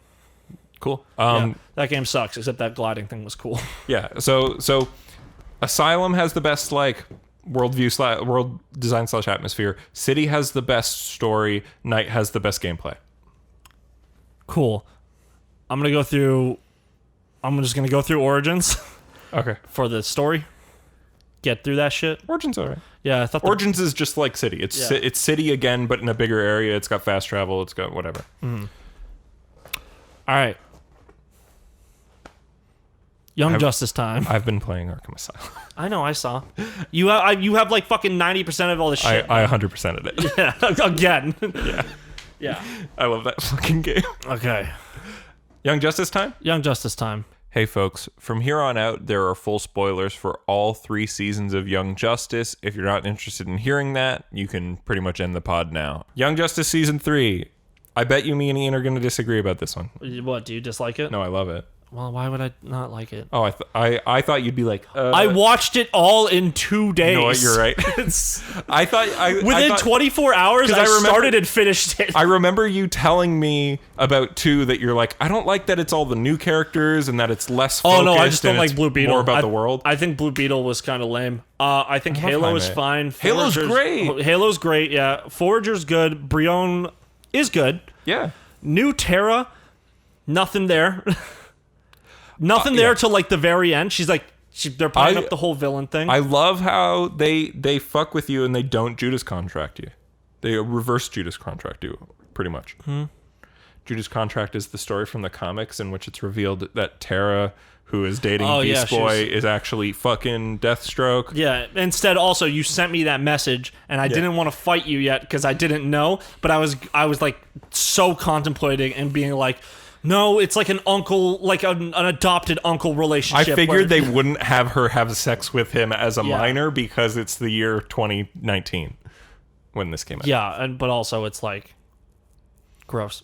Yeah, no. It's modern and it's a show that is now meant for like teenagers, but at one point it was meant for children. Yeah. I started rewatching it with season 1 and I'm like, oh yeah, this is when it's a kid's show. Yeah. Like there's catchphrases everywhere, there's stupid quippy lines that make no sense. Those come back into season 3 really well. The season 3 stuff is like, this is things you said as a teenager with your friends, and now there are a bunch of 20-year-olds still fucking saying them. Yeah, like all the unwords shit that they did. Yeah, or like fucking Robin's whole thing about, or Dick Grayson's whole thing about like feeling like it's in the first episode where he's like, everyone says disaster. What's the opposite of that to Wally? It's just like a throwaway line. Yeah. And it's just like, no. It's I'm feeling the aster. You're overwhelmed. Freeze was underwhelmed. Is anybody ever just whelmed? Yeah. And there's like points in season 3 where they just walk in and it's like, I'm pretty whelmed right now. Yeah. Just say something you like about the show. Oh yeah. I'm just getting water. So in case you don't know, Young Justice is a great show. It got canceled for a long time, and then it became uncanceled in 2019 when they released their 3rd season onto the DC Universe streaming platform. The streaming platform whose original content I like the most? Question mark. But also, there's not a lot of it. Yeah, but I know Titans is bad. Are you sure? I've heard both. I've heard people say both. I think the people who like Riverdale are like, man, I love Titans. Yeah, right? Yeah. But like, all the other DC Universe shit I've seen is great. Like, Doom Patrol's great. Doom Patrol's good. There's our hour and a half timer, so we got 30 before we have to be done. Oh, well, whatever. Yeah, actually, I don't think we have much more to talk about. Yeah. Light week. Yeah. But yeah, man, fuck. Young Justice is great. Season 3 is great. It's like even more spread out. There are fucking 6 teams happening at once. Yeah, some of it is like, I think it manages to juggle it all quite aptly. Black Lightning, when he's just like, you've never had Black Lightning before. No, that's great. But thanks, Carrie Payton, for also doing like that character. You don't get Cyborg back, but you get everyone else. Yeah, Cyborg and Holocaust are voiced by the same guy. Holocaust, the villain character who shows up in 2 episodes. He does fire stuff. He fights Tara in the arena and wins. Oh, that guy, yeah. Yeah. Yeah, get fucked, Tara. Yeah, just trying to formulate. No, but like when he figures out, like when Dick Grayson gets fucking sick. Yeah. And he sees and he sees Batman, hears his voice once and goes, "Motherfucker!" Yeah. You lied to me. Yeah, because honestly, Batman, I love the story in this. I like that. It's like, yeah, we're all boys, we're all teammates. I have no idea who you all are. Yeah. Or it's like, I don't know who Batman is because Batman's not a member of the League right now. Yeah, because he's doing Batman Black Lightning was like a new character. Yeah, and also he keeps calling it Batman Incorporated, and then Barbara's like, you're the only one who calls it that. Yeah, no one else calls it that, but that was like the name of the comic. Yeah, those are just classic comic names. But yeah, it's which just is like, funny because the actual people on Batman's team when he goes out, it's like just Katana and Metamorpho in the episodes where you see Batman go out with his team. Mm-hmm.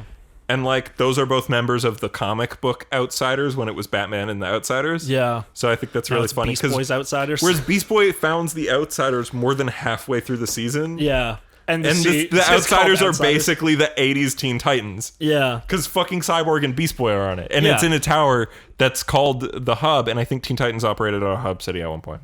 Yeah. You know what? Keep them. Yeah. Cyborg's cool. I like the new voice actor they got. Yeah, he does great. This is by the way. Also, you sent me a picture of Calderon and the new ambassador kissing. Was that out of context, or did I just forget that? You forgot that. Are they gay? They're gay. Fuck yeah. Yeah, there's also an episode where they go as boyfriend and boyfriend. Oh, I thought they were just hanging out. I'm sorry. No, I like literally fucking was zoned out. I think I completely missed them fucking making out. I took a picture and I was like, fucking PC culture going crazy out here. No, but honestly, I think that's cool. I think it's cool that fucking they made Aquaman a bicon in this. Aqualad, Aquaman. He's become. What woman Aquaman. has he been with? He was with a woman in. He was with. In season 1, he mentions that he was dating Mira, who is like Aqua Girl. Maybe he wasn't out yet. Who's to say? Let's just go with bi for now. I feel like he was bi. I feel like every single time, like someone, like it's a character, it's like, also, they were dating someone else, and then it's just like, oh, but now they're dating someone of the same sex, and it's like, oh, bisexual. And it's like, no, maybe they just kind of figured out that they were gay. Yeah, but that neither one has been said. So I'm just going to assume bi until proven otherwise. Yeah. Well, because it's the easier thing to do. Yeah. Yeah. Especially when Halo is non-binary. Yeah, because she's a robot. Kind of. She's an organic robot with superpowers. I like the fucking part where Cyborg is just like, you feel that? Yeah, I feel that. Boom tube! Yeah, Cyborg's powers are cool. I like that he's still looks human but has the like he looks more like an android. I know what cyborg means. It's a human with cybernetic enhancements, so that's why he's cyborg. He's less robot than his Teen Titans look. Yeah, well, his Teen Titans look is like he has like an arm, but pretty much it was like he was a torso that they slapped robot parts over. Where this is, he lost his his forearm on the right side, and like a portion of his chest and half of his face. Yeah. So then when the father box got on him, it was like covered those fucked up parts. Yeah. But everything else, he's still kind of human looking. And then he gets a little more fucked up and it starts to form. So it's like he doesn't have metal on like connections. It's like the metal's a part of his body now. Yeah. And I think that's cool. This is the only time that I've seen the New 52 version of his origin done in a way that I think is interesting. Yeah, because normally it's just hey, Dad. Dad made it. Hey, Dad. It's either like, hey, my son's fucked up and I'm just trying to save him, or hey, I caused this to happen to my son, but you didn't get a lot of the prelude where you saw fucking Cyborg, you saw Victor Stone yelling at his dad over the phone multiple times. You saw like the opportunities he was going to have. He was like he was going to be the LeBron James of football pretty much. Yeah, like he's like scouted by universities and his dad still won't come, which is again something classic from the 80s comics. And then he's also like, what's his dad's name? Silas. Silas Stone is a shitty dad. Yeah. The only time he's like, I have so much time to hang out with my son, I'm going to throw myself into my work because he'll always be there. And then he almost loses them, and then he's like, now I got to spend time with my son. But his son, who knows he's obsessed with robotics, he's like, great, now that I'm half robotic, you want to fucking hang out? Yeah. Yeah, so it's like a very reasonable thing for an 18-year-old. Even more. Like, it's like the line that kicks it for me is he's like, when I want you there, when I ask you again and again to come to the things that are fucking important to me, you can't make it. You leave me for your work. The fucking second that I don't want to see you, you're all over me. Yeah, and then that's when the father box is taking over. Oh, that's so good. That's such a good speech. I'm like, fuck yeah. I like when they're fucking with Metatron or whatever the fuck his name is, the new god. Yeah. And he's just like, all right, I'll come. And he shows up and they're like, yeah, cool, can you fix him? He's like, no, I'm going to watch him die. It's fascinating. I want to see what happens. And then they're like, science. Oh, shit. We just need the chair. No, we just need this chair. And then they bitch slap him off the chair and throw Victor Stone on. And then he just gets better. And instead of fucking Metatron being like, all right, you hit me, I'm going to fight back, he sees that he's cured and he's like, ah, shit. Whatever. Anyways, I'm about to head out. Yeah. Yeah. The fucking second to last episode, like, sad as hell. They addressed the Wally thing throughout, but the second to last episode is when Artemis does the whole thing. That was good as hell. Like a great I feel bad thing. for Will. I feel bad for... Well, because he was like totally... He's like, yeah, totally down. And then she's just like, she's no, like, sorry, sort of you're totally down, and then you're my brother-in-law, and he's just like, whoa, yeah, I was totally thinking the same thing. Like, bro, I pulled that move. Yeah, you were not. You were no, like, he wasn't. You were like, I'm gonna give fucking Leanne a new mom. He wasn't, but also he was respectful about it. I just think it would. To be fair, the whole thing I was thinking the entire time was, she's his sister-in-law. Like, that's like kind of weird. I don't know how I feel about that.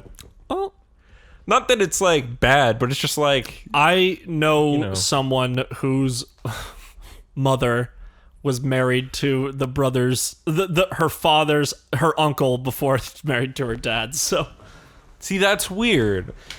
It is until you hear the context of it. No, I don't need to. I'm not interested in the context. There's aspects of it that's weird. I'm not saying there's aspects, but it's not like fucking. Also, there's still part of me hoping that Cheshire comes back for Will. Yeah, and isn't like such a damaged person and can kind of just move on from her being a piece of shit. Yeah, because clearly you're allowed to move on. The Justice League aren't assholes. They're not like, hey, so you did something bad. Do you think that character was Jason Todd? What? That one character in the League of Shadows, the guy in the red hood for the League of Shadows. Ooh, maybe. Who goes, gray sun? Yeah, but then also there's a fucking like that scene. They're like, just time to set shit up because Talia walks around the corner, and then Talia's like, I got a baby, bitch. Yeah, I'm holding a baby, and we're like, oh, Talia al Ghul. Yep. You famously fucked Bruce Wayne. Yeah. It's Damian Wayne. Yeah. And the League of Shadows is in a fucked up place, and Bruce Wayne's like, I'm not dealing with them. Yeah. Yeah. Bruce Greenwood is still great as Bruce Wayne. I think he's like my second favorite. They have the same first voice. name. Yeah. Really, second favorite. Kevin Conroy. Kevin Conroy, I know. Number one. Bruce Greenwood. Who's the other ones? Voices or actors in general? Other ones. Well, I'm not gonna. Voices. Who did it? Was it Kevin Conroy in all the Arkham games? Yeah. Except Arkham Origins. Who does in Origins? I don't know. Nolan North is the best Superman voice. Tim Daly or Nolan North. I think Nolan North is great at Superboy. I don't think he's great at Superman. When did they change the... Because if you go back... In season 1, they Clark is like, I don't want no fucking son. But then in season 3, they're like, I think of him as a brother. Yeah. Was that something that happened off screen, or was that probably between the time skips? Yeah, probably. Because Bruce goes, you need to spend time with the boy, and then 5 years pass, and he's chill with Superman, and then another 2 years pass, and they're like bros. Yeah, and he's gonna be his best man. You want to be my best man? Yeah. Sure. Yeah. Also, they scene where fucking Connor and McGann straight up fucked. Oh yeah. Yeah. Yeah. Where she's just like, I'm getting ready for the day in the bathroom, and she like pokes out, and it's just like you see a bit of cleave, and he's just like, Connor's like, all right. Do you think he's seen her in her normal form, right? Yeah. Yeah. Well, her like big scary alien form, is that her normal form, or is that like the scary alien form is her normal form? Okay. I don't think they fucked in that form. No, I don't think they can. Yeah. I'm gonna assume that they actually, the only reason she can fuck him is because she has transformed her body so she can fuck him. Yeah, the internals. Yeah. I don't think they could have a baby. No, probably not. Well, I don't know. Are the Martians in the universe, like, how are they born? I don't know. If they're eggs, no. Kryptonians have some kind of matrix. Yeah, except wasn't Superman a natural born one in some of the canons? Some of the canons, yeah. Where it's like, he's the last natural born. I think in Man of Steel that was the thing. In Man of Steel it is, yeah. I'm sure Zack Snyder was just like, I can't figure out how to make him more special than the rest. Here we go. It's the sun, you dickhead. Yeah. I'm sorry, I didn't read that far. It's like the number one thing on Superman. You know what's annoying about Superman, the Superman movie called Man of Steel? Yeah. Superman of Steel? Yeah. That Zod is somehow as good / better than Superman at fighting with the yellow sun, even though he's spent less time on Earth than Superman has. But the thing, Superman also didn't have like a grasp on his abilities because for some reason his dad was like, "No, don't save me from the hurricane." I hate those fucking movies. The tornado, yeah. The movie sucks. Yeah. And then his dad has another speech that's like, "Maybe you shouldn't just save people ever, or fuck them." Maybe your I'm going to save myself, and that's going to put a flood in someone else's farm, and that's okay. And you should be okay with that. That was in Batman versus Superman. Yeah. It's just like sometimes you do think. Well, it was kind of it's more like he was saying like you can't. It was him saying like sometimes if you want to save yourself or save the people close to you, you're gonna end up hurting someone else. And I think that was him saying like, yeah, kill Batman. Maybe you should kill Batman. I think every single fucking thing his human dad says to him is the dumbest shit in the world. Yeah. Which sucks because he's the one who teaches Superman how to be nice. Yeah, but then also he didn't teach him how to be nice in this fucking movie. He taught him how to stay in his own lane and mind his own fucking business, which is his whole thing. How is an entire movie worse than the show Smallville? which is not a good show. Also had like 5 seasons. Like 10. 10? Smallville made it to 10. Oh my god, 10 seasons. And it's like, bro, when are you going to leave Smallville? No, he does. When? He works. He's in Smallville, he leaves. Yeah. Okay. The last episode is him getting his real Superman outfit and leaping off the building of the Daily Planet. Okay. I think it makes a little more sense. Like, the thing with the flying sections of him and Zod fighting should have been, like, them fumbling at each other. It's basically Dragon Ball Z. Yeah, it is. That's why it was kind of cool. But, you know. It was bad, but cool. Well, he should have gotten... You remember how the Outsiders... Here's the fucking thing, though. Do you remember how the Outsiders are like, we should get this ship to crash not in the town. You know, let's divert it to not hurt the town. Yeah, which guess who also does that? Dragon Ball Z. Yeah. So Superman should have done that. This is an 8-year-old conversation. Yeah. Let's continue talking about whichever Young Justice. It's good. It's a great show. Yeah, I let Brion being like evil at the end. It worked for his character. It made a lot of sense. It was his arc of him being like, I have no patience, and then they're like, have patience, and he's like, cool, I have patience, but I'm still kind of murderous. Well, he's like, I want to do this and I want to do that, and like, it's clear that obviously the guy was influencing him and stuff. Well, then they also straight up say, oh yeah, by the way, he has mind powers. Yeah, he's like slight mind powers. Yeah. But which makes sense because it's like he does have the instinct to do bad things, but like the entire show has been him learning, and then in the last moment he goes back to his like doing the bad thing. Yeah, where it's like that guy was nearby and he's like, kill him, take the throne. And he's like, hey, you know, I've been learning a lot to not do this, but then they're like, yeah. Well, Bedlam's Metagene. like, Bedlam's like, unless you kill me publicly on the news, I'll keep doing bad crimes. Yeah.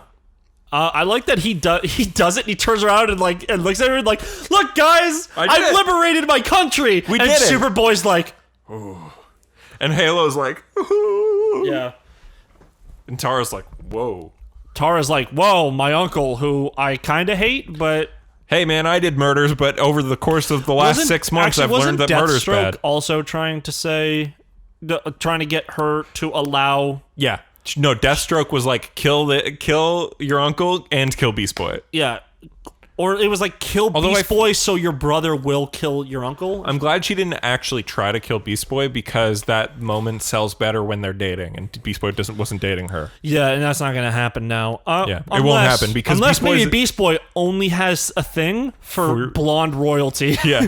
Well, it's the girl, by the way, is the girl from episode 10 of season 1 of the show. Count Vertigo's niece, really? Who like he's trying to block the heart transplant, and Kid Flash is running to get it.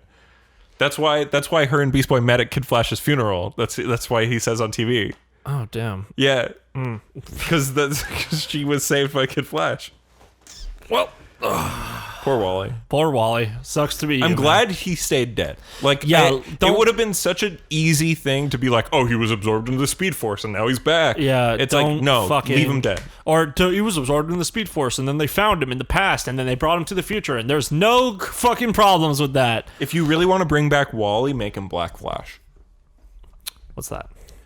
Not literally. Okay, I know you're thinking, oh, because Wally West is a black man in the New 52. No, but that's not what I'm talking about. But also in the Flash TV show, because it's based on the New 52 version of Wally, which I don't know, you're wrong. I was like, whatever. But like, I feel like, oh, you know what's a really fun episode? Yeah, Black Flash. I'm just gonna assume is like Thum. He's just an asshole. No. He represents. He's like the Grim Reaper for people who use the Speed Force. Oh, so he like when Barry dies, he gets to see Wally. Sort of shit.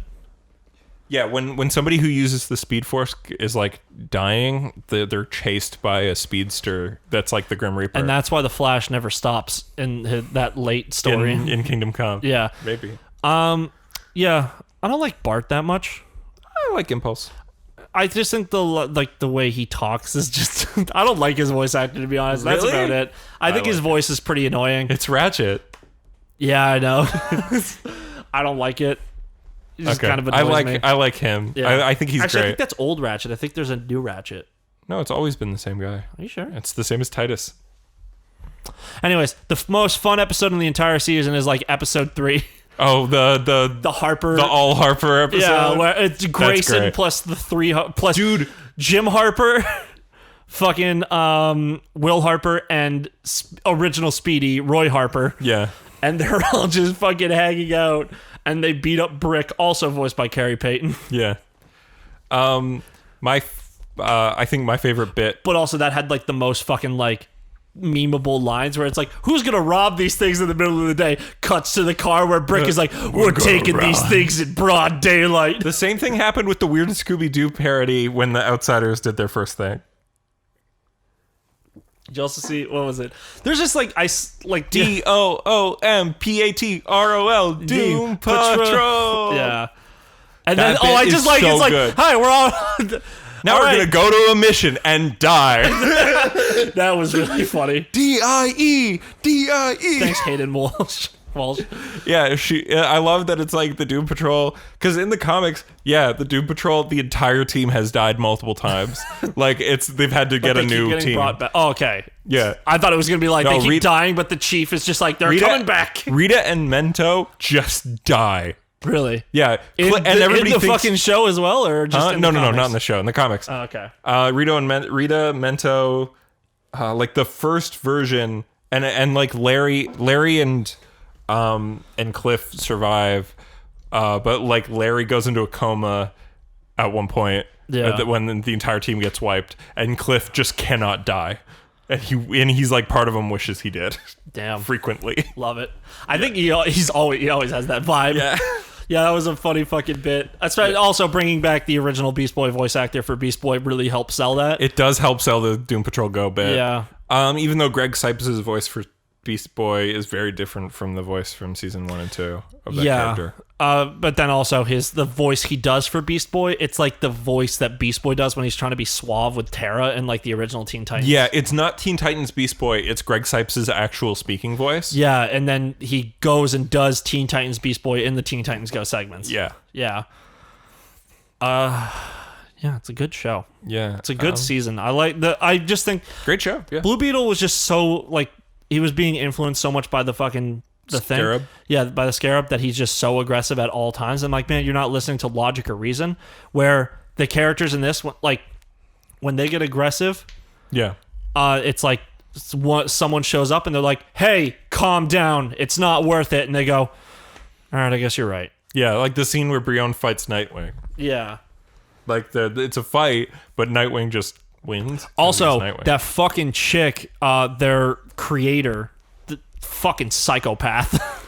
Oh, yeah. Yeah. Yeah. Like manipulating Black Lightning gets it so bad. He's divorced. It's like the first woman he's been with since his wife, and she's just like seducing him to stay close to her children, which is just like you think it's like an affectionate term, but it's like no, it's disgusting. because she thinks that when you got rebirthed, you become her children, and it's like, hey, let's not. Yeah, and then fucking oh my god, yeah. And the whole Justice League fucking conspiracy thing that he just does not want to be a part of. Yeah. And is taken into against his will. He thinks he kills a But then he child. wants to be the leader. He kills a child at the beginning of the show. Yeah. Gets very bummed out. Yeah. And he goes, I don't feel like being a part of the League, and that he doesn't like And the then play Nightwing's that like, Batman listen, does. let's just do our thing. Let's do some covert things on the side. It won't be associated with the League at all. It's like, yeah thanks, Nightwing, real name Dick Grayson, son of Bruce Wayne. And then Bruce Wayne shows up and he's just like, hold up. Y'all were planning this whole thing the whole time. Who else was connected? Yeah. And then Black Lightning becomes like the leader. Yeah, at the end, yeah. Yeah. And Is he's it like, the our whole principles Justice are League or of the whole Justice League, yeah. Really? Because Aquaman and Wonder Woman resign.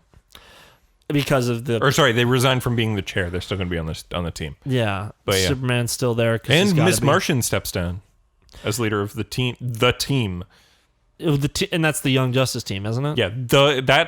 So there's 3 named teams, but at one point there are 6 teams in this show. Yeah. There's the Outsiders. There's the Justice League that's in space. There's the Justice League that's in the Earth. No, I'm counting the entire Justice League as one team. There's Outsiders. There's the team, which is the Young Justice team. There's the Justice League.